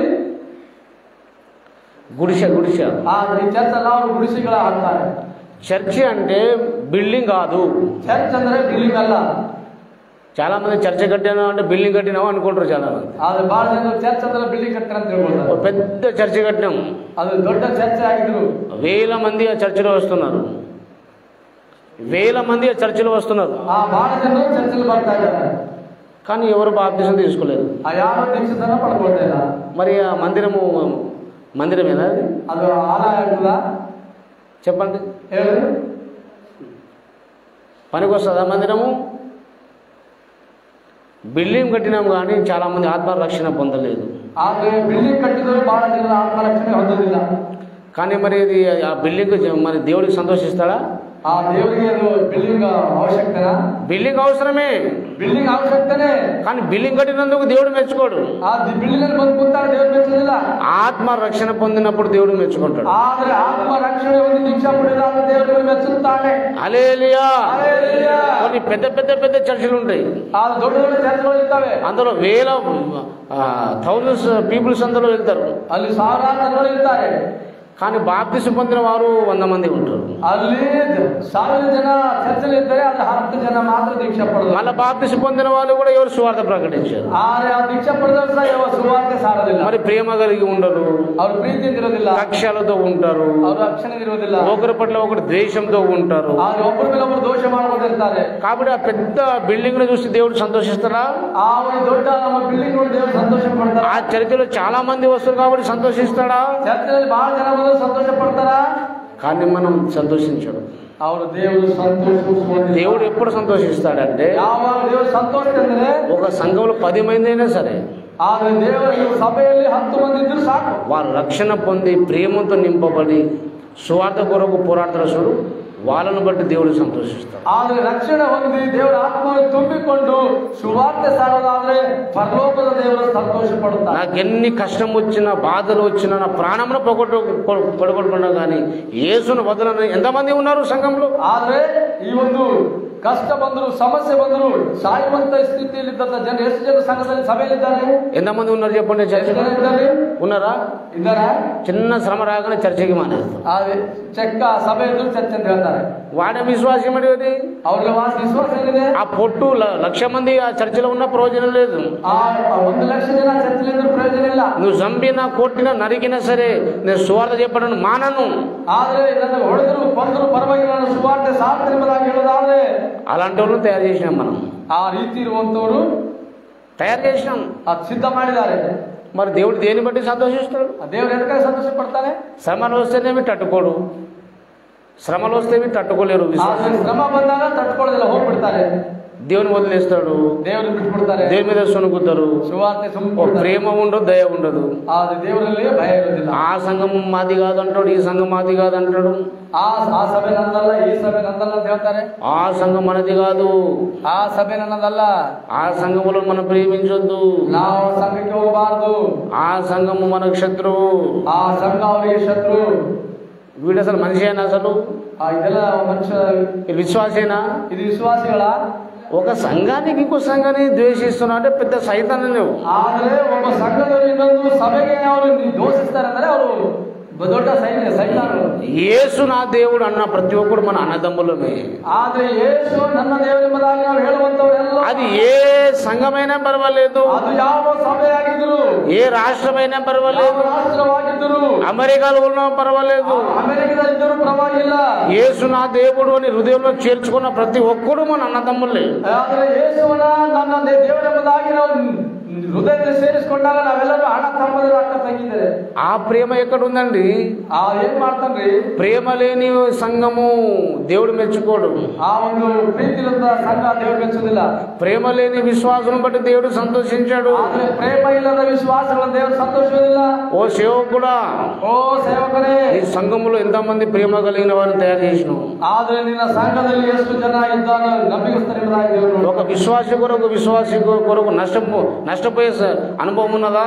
ಆದ್ರೆ ಒಬ್ಬ ವಿಶ್ವಾಸಿಗೆ ನಷ್ಟ ಮಾಡುವಂತ ಅನುಭವ ಇದೆಯಾ? ఉన్నారు, అట్లా ఎంతమంది ఉన్నారు? ಮಂದಿ ಎಷ್ಟು ಜನ ಇದ್ದಾರಾ? నేను అట్లా ద్వేషం పెట్టుకున్న సంఘము అది ఏ సంఘమే కాదు, అది వేస్ట్. ಅದನ್ನ ದೋಷಿಸುವಂತ ಸಂಘ ಯಾವ ಸಂಘವೇ ಅಲ್ಲ ಅದು. కాబట్టి పిల్లారా, ಆದ್ರೆ ప్రేమతో నింపబడిన వారికి ఒక 10 మందిని తయారు చేస్తే చాలా గొప్ప సంఘం. ಆದ್ರೆ 10,000ಕ್ಕಿಂತ 10 ಜನ ನೀತಿವಂತ ಮಕ್ಕಳಿರುವುದಾದ್ರೆ ಅಲ್ಲಿ ದೇವರು ಸಂತೋಷ ಪಡುತ್ತಾನೆ. కానీ ప్రేమ లేని విశ్వాసులను, దేవుని కొరకు శ్రమలు అనుభవించిన విశ్వాసులను నువ్వు 1,00,00,000 మంది తయారు చేసినా అది చెత్త. ಆದ್ರೆ ದೊಡ್ಡ ಒಂದು ಸಭೆಯನ್ನು ಅವರು ವಿಶ್ವಾಸ ಇಲ್ಲದ 1,000 ಜನರು 1,00,000 ಜನರು ಸಿದ್ಧ ಮಾಡಿದ್ರು ಪ್ರಯೋಜನ ಇಲ್ಲ. ప్రయోజనమా చెప్పండి మీరు? ಏನ ಪ್ರಯೋಜನ ಅಂದ್ರೆ? ప్రేమ లేదు విశ్వాసులకు, ಪ್ರೇಮ ಇಲ್ಲ, ವಿಶ್ವಾಸ ಇಲ್ಲ, దేవుని కొరకు శ్రమలను అనుభవించరు, ಆದ್ರೆ ದೇವರಿಗಾಗಿ ಶ್ರಮೆ ಅನುಭವ ಇಲ್ಲ. అలాంటి వాళ్ళు 1,00,000 మంది ఉన్న ఏం ప్రయోజనము? ಆದ್ರೆ ಅಂತ ಜನ ರಕ್ಷಣೆ ಇಲ್ಲದ್ರೆ ಏನ್ ಪ್ರಯೋಜನ? ప్రయోజనం మరి చెప్పండి, ಹೇಳ್ರಿ. ప్రయోజనమా చెప్పాలి, గట్టి చెప్పండి. దేని బట్టి దేవుడు సంతోషిస్తాడు? ఎదకాగి దేవుడు సంతోష పడతానా? మనము ప్రేమతో నింపబడి, ప్రార్థన శక్తితో నింపబడి, వాక్యంతో నింపబడి అందరూ మనము అన్ని సంఘాల వాళ్ళని ప్రేమిస్తే అలాంటి విశ్వాసం తయారు చేయాలి. హల్లెలూయా. ನಾವು ನಂಬಿ ದೀಕ್ಷಾ ಪಡೆದು ಅಂತ ವಿಶ್ವಾಸವನ್ನು ಸಿದ್ಧ ಮಾಡೋದಾದ್ರೆ ದೇವರು ಸಂತೋಷ. ఇప్పుడు నాది ఒక సంఘం పేరు ఆగాపే సంపూర్ణ సువార్త సంఘం, ఓపిరి మినిస్ట్రీస్ ఇంటర్నేషనల్ మా సంఘం. అదే ఎవరు sir? Ophir ministries, Ophir ministries. Ophir ministry ಇದೆ. మా మినిస్ట్రీ పేరు వేరు, మినిస్ట్రీ పేరు నేమ్ వేరు, నేమ్ వేరు. ಅದರ ಹೆಸರು ఇప్పుడు అయ్యగారు చర్చి పేరు వేరు, ನಮ್ಮ ಚರ್ಚಿನ ಹೆಸರು సామెల గారు, ఇంకో అయ్యగారు, ఇంకో వేరే వేరే పేర్లు ఉంటాయి. కానీ ಆದ್ರೆ మా మినిస్ట్రీలో ఉన్న వాని కంటే ನಮ್ಮ ಸಭೆಯಲ್ಲಿ ಇರುವುದಕ್ಕಿಂತ ఆ వేరే డినామినేషన్ ఉన్న సేవకునికి, ఆ వేరేలిರುವಂತ సేవకునికి ఏమైనా కష్టం వస్తే ಯಾವುದಾದರೂ ಕಷ್ಟ ಬಂದ್ರೆ ಆದ್ರೆ ఫస్ట్ నేను పోయి ఆదుకుంటా. ನಾವು ಅದರಲ್ಲಿ ಭಾಗಿಯಾಗಬೇಕು. అది మా గురు నేర్పించిన. అదే నಮಗೆ ದೇವರು ಕಲಿಸ್ತಾರೆ. హల్లెలూయా. హల్లెలూయా. మా గురు నేర్పించాడండి. ನಮ್ಮ ಗುರು ಕಲಿಸಿದ್ರೆ మా గురువు నేర్పించారు ఊపిరయ్య గారు. ಆ ಊರಿನಿಂದ ಅವ್ರ ಅಯ್ಯವ್ರು ಕಲಿಸಿದ್ದಾರೆ. మా గురువు ఏం నేర్పించారు తెలుసా? ಆ ದೇವರನ್ನು ಕಲಿಸಿದ್ರೆ ಅವ್ರಿಗೆ ఏ డినామినేషన్ ద్వేషించొద్దు, ಯಾವ ಸಭೆಯನ್ನು ಜನರನ್ನು ದೂಷಿಸಬಾರದು, ఏ సంఘానికి ద్వేషించొద్దు, ಯಾವ ಸಂಘವನ್ನು ದೂಷಿಸಬಾರದು, ఏ విశ్వాసిని ద్వేషించొద్దు, ಯಾವ ವಿಶ್ವಾಸವನ್ನು ದೂಷಿಸಬಾರದು, ఏ సంస్థను ద్వేషించొద్దు. ಯಾವ ಸಂಸ್ಥೆಯನ್ನು ದೂಷಿಸಬಾರದು. నీకు తెలియని సంగతమైన ఉంటే దేవుని అడిగి తెలుసుకో. ಆದ್ರೆ ನಿನಗೆ ತಿಳಿದಿರುವಾಗ ದೇವರನ್ನು ಕೇಳಿಕೋ. యేసు నా దేవుడు అన్న ప్రతి ఒక్కరు నాకు అన్న తమ్ములాగా నువ్వు. ಆದ್ರೆ ಯೇಸು ದೇವರೆಂಬುದಾಗಿ ಹೇಳುವಂತ ಪ್ರತಿಯೊಬ್ಬರು ನಾವೆಲ್ಲ ಅಣ್ಣ ತಮ್ಮಂದಿರೇ. కాబట్టి అన్ని సంఘాల్లో ఉన్న వారి సేవకులను ప్రేమిస్తాను. ಆದ್ರೆ ಬೇರೆ ಸಭೆಯಲ್ಲಿದ್ದವರು ಸಹ ಈ ರೀತಿ ಮಾಡ್ತಾರೆ. అన్ని సంఘాలను విశ్వాసాన్ని గౌరవిస్తాను. ಆದ್ರೆ ಎಲ್ಲಾ ಸಭೆಯಲ್ಲಿರುವಂತ ವಿಶ್ವಾಸಗಳನ್ನು ಗೌರವ ಮಾಡಬೇಕು. అన్ని సంఘాలలో విశ్వాసాన్ని ప్రేమిస్తాను. ಆದ್ರೆ ಎಲ್ಲ ಸಭೆಯಲ್ಲಿರುವಂತ ವಿಶ್ವಾಸಗಳನ್ನು ಪ್ರೀತಿ ಮಾಡಬೇಕು. నా గురించి గొప్ప చెప్పుకోవడం కాదు, ನಾವು ದೊಡ್ಡವರನ್ನ ಹೇಳಬಾರದು. అలాగే ఇతర డినామినేషన్ విశ్వాసం ఆదుకున్న పరిస్థితులు కూడా ఉన్నాయి. ಆವಾಗ ದೇವರು ಬಂದಾಗ ವಿಶ್ವಾಸಗಳನ್ನ ಆರಿಸಿಕೊಳ್ತಾರೆ. నేను కొత్తగా రక్షణ పొందే దినాల్లో కూడా వేరే డినామినేషన్ సేవకుని పోషించిన. ಆದ್ರೆ ಹೊಸದಾಗಿರುವಾಗ ದೇವರನ್ನು ಪ್ರತಿ ದಿನ ಪೋಷಿಸುತ್ತಾನೆ. నేను కష్టకాలంలో ఉన్నా, ನಾವು ಕಷ್ಟ ಕಾಲದಲ್ಲಿದ್ದೇವೆ. ఆ కష్టకాలంలో కూడా నేను సమర్పించుకొని ఆ సేవకుల ఇంట్లో సామానాన్ని ఇప్పించిన నేను. ಆದ್ರೆ ಕಷ್ಟದ ಕಾಲದಲ್ಲಿ ದೇವರ ಸೇವಕರು ಮಾಡಿದಂತ ಉಪಕಾರವನ್ನು ತಿಳಿಯುತ್ತಾರೆ. అది మా డినామినేషన్ కాదని, అది మా సంఘం కాదని ఆ సేవకుని. ಆದ್ರೆ ನಮ್ಮ ಸಂಘ ಅಲ್ಲ ಆ ಸೇವಕರು, అది వేరే సంఘం, నా వేరే సంఘం. ಅದೇ ಅವ್ರು ಬೇರೆ ಸಭೆ, ನನ್ನ ಬೇರೆ ಸಭೆ. మన శత్రువు ఆయన, ಅವ್ರು ನಮ್ಮ ಶತ್ರುನ. మన శత్రువు చెప్పండి. ಅವ್ರ ಶತ್ರುನ. మన అన్న ఆయన. ಅವ್ರು ನಮ್ಮ ಅಣ್ಣ. మా అన్న కన్నా ఎక్కువ ఆయన. ಅವರು ನಮ್ಮ ತಮ್ಮ. దేవునికి స్తోత్రం కలుగును. దేవునికి స్తోత్రం. అందరినీ ప్రేమించాలి. దేవునికి స్తోత్రం కలుగును. వేరే సంఘస్థులు మనకు ద్వేషించినా, ಬೇರೆ ಸಂಘದವರು ನಮಗೆ ದೋಷಿಸಿದರು, మనం వానికి ప్రేమించాలి. ಅವರಿಗೆ ನಾವು ಪ್ರೀತಿ ಮಾಡಬೇಕು. అది దేవుని బిడ్డల ఒక లక్షణం. ಆವಾಗ ದೇವರ ರಕ್ಷಣೆ. హల్లెలూయా, హల్లెలూయా, హల్లెలూయా, హల్లెలూయా, హల్లెలూయా. ప్రేమ కలిగిన సంఘం తయారు కావాలి. దేవునికి స్తోత్రం కలుగును గాక. ಎಲ್ಲ ಸಂಘಗಳನ್ನು ಪ್ರೀತಿಸುವಂತರು ದೇವರು ಆಶೀರ್ವದಿಸಲಿ. కనుక పిల్లారా, ಪ್ರಿಯ ದೇವರ ಮಕ್ಕಳೇ, మనమందరము తండ్రులము కావాలి. ನಾವೆಲ್ಲರೂ ತಂದೆಗಳಾಗಬೇಕು. సువార్త ప్రకటించి కొంత ఆత్మను కనాలి. ಆದರೆ ಸುವಾರ್ತೆ ಪ್ರಕಟಿಸಿ ಆ ಆತ್ಮವನ್ನು ಗೆದ್ದಾಗ ನಾವು ತಂದೆಗಳಾಗುತ್ತೇವೆ. అప్పుడు నీవు యవనస్తుడైతావు. ಆವಾಗ ನೀವು ಯೌವನಸ್ಥರಾಗುತ್ತೀರಿ. అర్థమైందా మీకు? ಅರ್ಥ ಆಗಿದ್ರಿ? అర్థమైందా? ಅರ್ಥವಾಗಿದ್ರಿ? కొంతమంది బాప్తిజమే పొందరు కానీ యవనస్తులమని గొప్ప చెప్పుకుంటారు. ಆದ್ರೆ ಕೆಲವು ಜನರು ದೀಕ್ಷಾಸನ ಪಡೆದಿಲ್ಲ, ಯೌವನಸ್ಥರಲ್ಲಿ ಬಹಳ ಕೋಪಗಳಿರುತ್ತವೆ. కానీ నీకు సంతోషమే కానీ ಅದು ನಿಮಗೆ ಸಂತೋಷವಿದೆ, దేవుడు సంతోషించాడు. ಅದು ದೇವರಿಗೆ ಸಂತೋಷ ಅಲ್ಲ. కొంతమంది బాప్తిజ పొందడానికి మురిసిపోతుంటారు. ಆದ್ರೆ ಕೆಲವು ಜನ ದೀಕ್ಷಾ ಪಡೆದು ಮುಗಿಸಿ ಹೋಗ್ತಾರೆ. కానీ స్వాత ప్రకటించి ఒక ఆత్మను రక్షణలో నడిపించారు. ಆದರೆ ಸುವಾರ್ತೆ ಪ್ರಕಟ ಮಾಡುವಂತ ಆತ್ಮను ಗೆಲ್ಲುವುದಿಲ್ಲ. మరి దేవుడు సంతోషిస్తాడా? దేవుడిಗೆ ಯಾವ ರೀತಿ ಸಂತೋಷ? సంతోషించాడు కదా. ಸಂತೋಷ ಇದೆನಾ? సంతోషిస్తాడా చెప్పండి? ಸಂತೋಷಿಸ್ತಾರಾ? ఒక ఆత్మను మనం సంపాదించకపోతే దేవుడు సంతోషిస్తాడా? ಒಂದು ಆತ್ಮ ನೀವು ಸಂಪಾದನೆ ಮಾಡೋದು ದೇವರು ಸಂತೋಷ ಪಡ್ತಾರಾ? మనము రక్షింపబడిన వారు అందరము కూడా స్వార్థ ప్రకటించి మన కొన్ని ఆత్మను గని మనం తండ్రులం కావాలి. అది దేవుని చిత్తం. ಆದರೆ ನಾವು ದೀಕ್ಷಾಸನ ರಕ್ಷಣೆ ಹೊಂದಿ ಆತ್ಮను ಗೆಲ್ಲುವಂತದೇ ದೇವರ ಒಂದು ಚಿತ್ತ. అప్పుడు దేవుడు నీకు చెప్తానమాట, ಆವಾಗ ದೇವರು ನಿಮ್ಮನ್ನು అదే నువ్వు బాప్తిజం పొందడమే కాదు, ಅದು ದೀಕ್ಷಾ ಪಡೆಯುವುದೇ ಅಲ್ಲ, కన్నీటి ప్రార్థన చేసి ಪ್ರಾರ್ಥನೆ ಮಾಡಿ శ్రమపడి ಶ್ರಮೆಪಟ್ಟು నశించిపోతున్న ఆత్మను రక్షించను. ನಶಿಸಿ ಹೋಗುವಂತ ఆత్మను రక్షిಸುವಂತದ್ದು. ఇప్పుడు నువ్వు యవనస్తుడు అంటాడు. ಆವಾಗ ಯೌವನಸ್ಥರಾಗ್ತೀವಿ. నీ మీద దేవుని శక్తి దిగి వస్తుంది, ಆದರೆ ದೇವರ ಚಿತ್ತವನ್ನು ಮೇಲೆ ಬರುತ್ತದೆ, దేవుని మహిమ దిగి వస్తుంది, ದೇವರ ಮಹಿಮೆ ಮೇಲೆ ಬರುತ್ತದೆ. బలవంతుడు అయిపోతావు, ನೀವು ಬಲವಂತರಾಗ್ತೀರಿ, దుష్టును జయిస్తావు. ನೀವು ದುಷ್ಟನನ್ನು ಜಯಿಸ್ತೀರಿ. కానీ స్వార్థ ప్రకటింపని వాడు ఎప్పుడు కూడా సైతాన్ని జయించలేదు. ಆದರೆ ನೀವು ಸುವಾರ್ತೆ ಪ್ರಕಟ ಮಾಡದಿದ್ದರೆ ನಿಮ್ಮಲ್ಲಿ స్వార్థ ప్రకటించాలండి. ಪ್ರಯೋಜನ ಇಲ್ಲ. మన మనసులకు భయపడొద్దు, ನಾವು మనుషులకు భయపడొద్దు, ಮನುಷ್ಯರಿಗೆ ಭಯಪಡಬಾರದು, ప్రభుత్వానికి భయపడొద్దు, ನಾವು ದೇವರಿಗೆ ಭಯಪಡಬೇಕು. మన దేవునికి భయపడాలి. ನಾವು ದೇವರಿಗೆ ಭಯಪಡಬೇಕು. దేవునికి స్తోత్రం కలుగు. ದೇವರಿಗೆ ಸ್ತೋತ್ರ. హల్లెలూయా, ಹಲ್ಲೆಲೂಯా, హల్లెలూయా. ಹಲ್ಲೆಲೂಯಾ. మనం ఏం కావాలో చెప్పండి. ఇప్పుడు అందరము ನಿಮಗೆ ಏನ್ ಬೇಕ್ರಿ? యవనస్తులము. ಯೌವನಸ್ಥರು ఏం కావాలి మనము? ನಾವೇನಾಗಬೇಕು?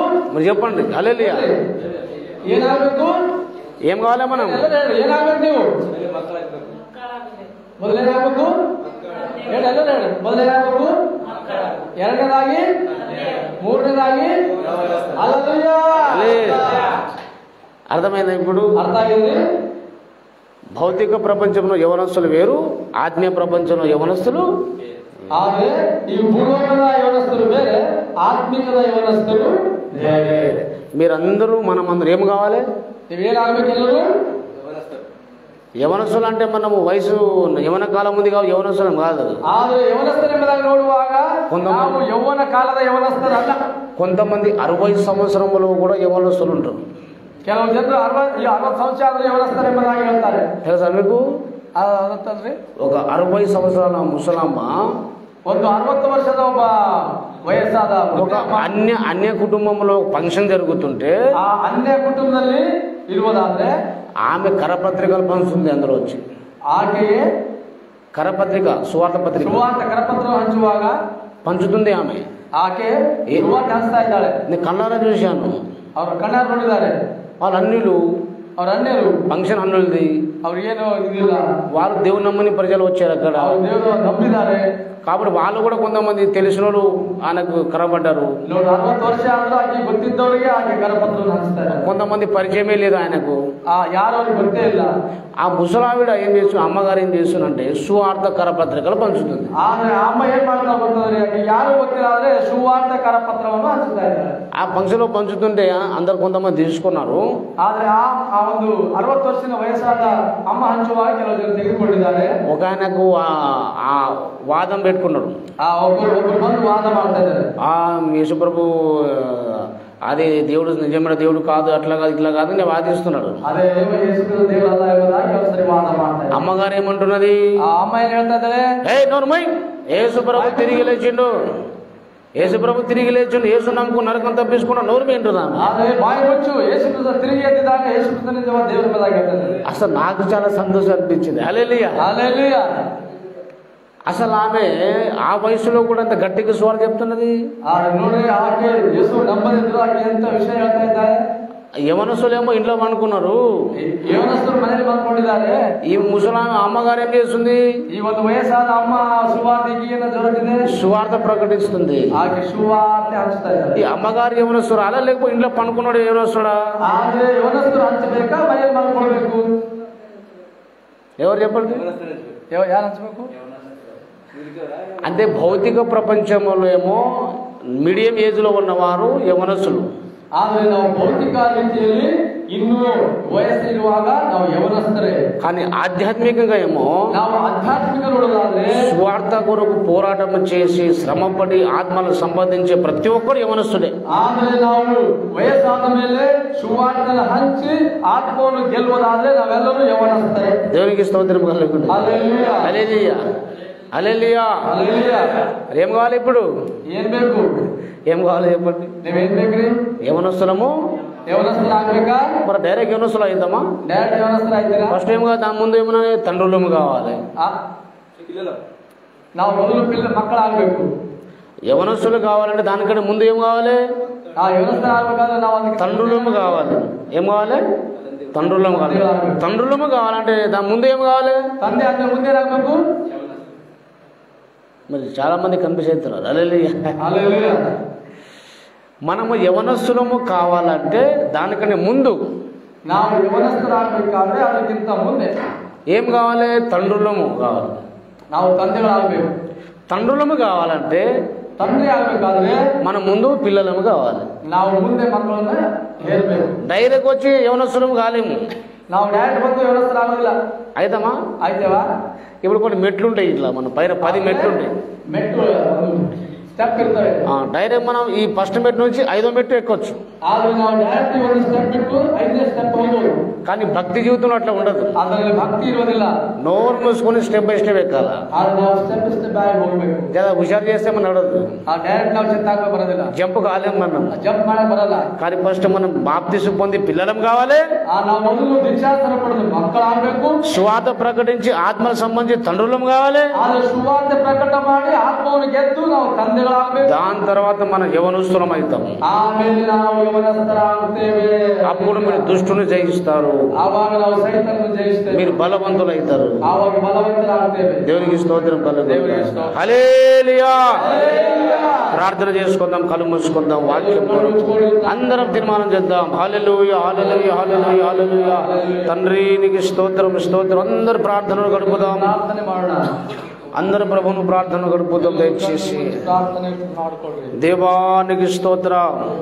ನಿಮಗೆ ಸ್ತೋತ್ರ. నీ వాక్యం బోధించిన నీకు స్తోత్రం. ವಾಕ್ಯ ಹೇಳಿದಕ್ಕಾಗಿ ನಿಮಗೆ ಸ್ತೋತ್ರ. వాక్యం ద్వారా నాతో మాట్లాడిన కనుక నీకు స్తోత్రం. వాక్యದಿಂದ మాట్లాడినಕ್ಕಾಗಿ స్తోತ್ರ. వాక్యం ద్వారా నాలో నీ కార్యం జరిగిస్తున్నావు, నీకు వందనాలు. వాక్యದ ಮುಖಾಂತರ ಕಾರ್ಯಗಳು ನಡೆಸ್ತಾ ಇದ್ದೀರಕ್ಕಾಗಿ ಸ್ತೋತ್ರ. నా పట్ల నీ చిత్తం ఏమిటో నాకు తెలియపరిచును. ಆದರೆ ನಮ್ಮ ಚಿತ್ತ ಏನಿದೆಯೋ ನಿನ್ನ ಚಿತ್ತ ಏನಿದೆ ನಮಗೆ ತಿಳಿಯಪಡಿಸು. నేను ఏం చేయాలో నాకు స్పష్టంగా చూపెను. ಆದರೆ ನೀನು ಏನು ಹೇಳೋದಕ್ಕಾಗಿ ಪ್ರಶ್ನೆ ಕೇಳ್ತಾ ಇದ್ದೀ. ఈ వాక్య ప్రకారం బతుకుడు నాకు సహాయం చేయి. వాక్ಯದ ಮುಖಾಂತರ ಬದುಕುವುದಕ್ಕೆ ನನಗೆ ಸಹಾಯ ಮಾಡು. నేను రక్షణ పొందాలి ప్రభువా. ನಾವು ರಕ್ಷಣೆ ಹೊಂದಬೇಕು ದೇವಾ. నేను తొందరగా బాప్తిసం పొందిన పాపలు కడుకోవాలి ప్రభువా. ನಾನು ದೀಕ್ಷಾಸ್ನಾನ ಪಾಪನ ತೊಳೆಕೊಳ್ಳಬೇಕು ದೇವಾ. నేను బాప్తిసం పొంది నీ కొడుకును కావాలి ప్రభువా. ದೇವರ ದೀಕ್ಷಾ ಪಡೆದು ನೀನು ಮಗನಾಗಬೇಕು ದೇವಾ. నేను బాప్తిసం పొందిన వాడైతే ನೀನು ದೀಕ್ಷಾ ಪಡೆದವನಾದ್ರೆ నువ్వు తండ్రి కావాలి. ನೀನು ತಂದೆ ಆಗಬೇಕು. సువార్త ప్రకటించుకుని ఆత్మను కనాలి. ಸಾರಿ ನಿನ್ನ ಆತ್ಮಗಳನ್ನು ಗೆಲ್ಲಬೇಕು. నువ్వు ఏ ప్రాంతంలో ఉన్నా, ಯಾವ ಪ್ರಾಂತದಲ್ಲಿದ್ರು, ఏ ఊరిలో ఉన్నా, ಯಾವ ಊರಲ್ಲಿದ್ರು, ఏ స్థలంలో ఉన్నా ಯಾವ ಸ್ಥಳದಲ್ಲಿದ್ರು అక్కడ నువ్వు సువార్త ప్రకటించాలి. ಅಲ್ಲಿ ಸುವಾರ್ತೆ ಸಾರಬೇಕು. కొన్ని ఆత్మలను రక్షించాలను. ಕೆಲವು ಆತ್ಮಗಳನ್ನು ರಕ್ಷಿಸಬೇಕು. అప్పుడు నువ్వు తండ్రి అవుతావును. ಆವಾಗ ನೀವು ತಂದೆ ಆಗ್ತೀರಿ. దాని తర్వాతనే మన యవనస్తులం అవుతాము. ಅದಾದ ನಂತರ ನೀವು ಯೌವನಸ್ಥರ. అప్పుడు నిన్ను బట్టి దేవుడు సంతోషిస్తాడు. ಆವಾಗ ನೀವು ದೇವರಿಗೆ ಸಂತೋಷಿಸ್ತೀರಿ. నీ సువార్త ప్రకటించడానికి ఎంత శక్తి కావాలో ನೀವು ಸುವಾರ್ತೆ ಪ್ರಕಟಿಸೋದಕ್ಕಾಗಿ ಶಕ್ತಿ ಬೇಕು. దేవుడు నీకు ఇస్తాడు. ದೇವರು ನಿಮಗೆ ಕೊಡುತ್ತಾನೆ. నీ దేవుని పని చేయడానికి ఎంత అభిషేకము కావాలో ದೇವರು ನಿಮಗೆ ಎಷ್ಟು ಯಾವ ಅಭಿಷೇಕ ಬೇಕು ದೇವರಿಂದ అంత అభిషేకం దేవుడు నీకు ఇస్తాడు. ಅಂತ ಅಭಿಷೇಕ ದೇವರು ನಿಮಗೆ ಕೊಡುತ್ತಾರೆ. మన ప్రభావాలను అభిషేకించమని అడుగుదాం. ನಾವೆಲ್ಲರೂ ದೇವರೇ ನಮಗೆ ಅಭಿಷೇಕ ಹೊಂದಬೇಕೆಂಬುದಾಗಿ. అయ్యా నీ సువార్త ప్రకటించడం అభిషేకించు. ದೇವರೇ ನನ್ನ ಸುವಾರ್ತೆ ಪ್ರಕಟಿಸುವುದಕ್ಕಾಗಿ ಅಭಿಷೇಕ ಮಾಡು. నేను వాక్యం ధ్యానించినట్టు అభిషేకించు. ನಿನ್ನ ವಾಕ್ಯವನ್ನು ತಿಳಿದುಕೊಳ್ಳುವುದಕ್ಕಾಗಿ ನನ್ನನ್ನು ಸೇವಿಸು. నేను ప్రార్థించినట్టు నన్ను అభిషేకించు. ನಾನು ಪ್ರಾರ್ಥನೆ ಮಾಡುವುದಕ್ಕಾಗಿ ಅಭಿಷೇಕ ಮಾಡು. అయ్యా అనేక రక్షణలోకి నడిపించినట్టు అభిషేకించు. ದೇವರೇ ಅನೇಕರು ರಕ್ಷಣೆ ಮಾಡಿ ನಡೆಸುವುದಕ್ಕೆ ಅಭಿಷೇಕ. నీ శక్తితో నింపు ప్రభువానికి స్తోత్రం. ನಿನ್ನ ಶಕ್ತಿ ಪ್ರಭಾವವನ್ನು ಕೊಟ್ಟಿದೆ. హల్లెలూయా హల్లెలూయా హల్లెలూయా. స్తోత్రం స్తోత్రం స్తోత్రం స్తోత్రం స్తోత్రం స్తోత్రం నాయన. పరిశుద్ధుడానికి స్తోత్రం, మహోన్నతుడానికి స్తోత్రము తండ్రి. అయ్యా నీకు వందనాలు వందనాలు వందనాలు. హల్లెలూయా హల్లెలూయా హల్లెలూయా హల్లెలూయా హల్లెలూయా హల్లెలూయా. తండ్రి నన్ను అభిషేకించు అభిషేకించు అభిషేకించు. నాకు ఆనంద తైలాభిషేకము నిమ్ము ఆత్మస్వరూపుడా. నాకు ఆనంద తైలాభిషేకము నిమ్ము ఆత్మస్వరూపుడా. ఆత్మస్వరూపుడా నా ప్రేమ పూర్ణుడా. నా ప్రేమ పూర్ణుడా. పరిశుద్ధాత్ముడా నా ప్రేమ పూర్ణుడా. నా ప్రేమ పూర్ణుడా. నాకు ఆనంద తైలాభిషేకము నిమ్ము ఆత్మస్వరూపుడా. హల్లెలూయా హల్లెలూయా హల్లెలూయా. పరిశుద్ధాత్మ దేవాన్ని కొంత యవన బిడ్డలను అభిషేకించు. పరిశుద్ధాత్మతో నింపున్నాయి. ఓ ప్రభువాను అభిషేకించు. అయ్యా నన్ను పరిశుద్ధాత్మతో నింపు. నీ ఆత్మతో నింపు ప్రభువా. నన్ను బలపరుచు తండ్రి. నీ శక్తితో నింపు ప్రభువా. నీ రాకడ దినము సమీపంగా ఉన్నది. నన్ను అభిషేకించి నీ సాక్షిగా వాడుకో. నీ సమయం సద్వినియోగం చేసుకోవడానికి సాయం చేయి. అయ్యా నీకు వందనాలు. విన్న వాక్య ప్రకారం నేను ఫలించుటకు సాయం చేయి. ಎಲ್ಲ ಸರಿಪಡಿಸುವುದಕ್ಕೆ ಸಹಾಯ ಮಾಡು. నీ విన్న వాక్యన హృదయంలో ఫలింపచేయి. ನಾವು ಕೇಳಿದಂತ ಫಲವನ್ನು ಫಲಿಸುವಂತೆ ಸಹಾಯ ಮಾಡು. ప్రార్థన చేసుకుందాం. ಪ್ರಾರ್ಥನೆ ಮಾಡಿಕೊಳ್ಳೋಣ. లాజరస్ పాస్టర్ గారు మరి ప్రార్థన నడిపిస్తారు, అలాగే వాళ్ళు ఆశీర్వాద ప్రార్థన ముగిస్తారు. హల్లెలూయా.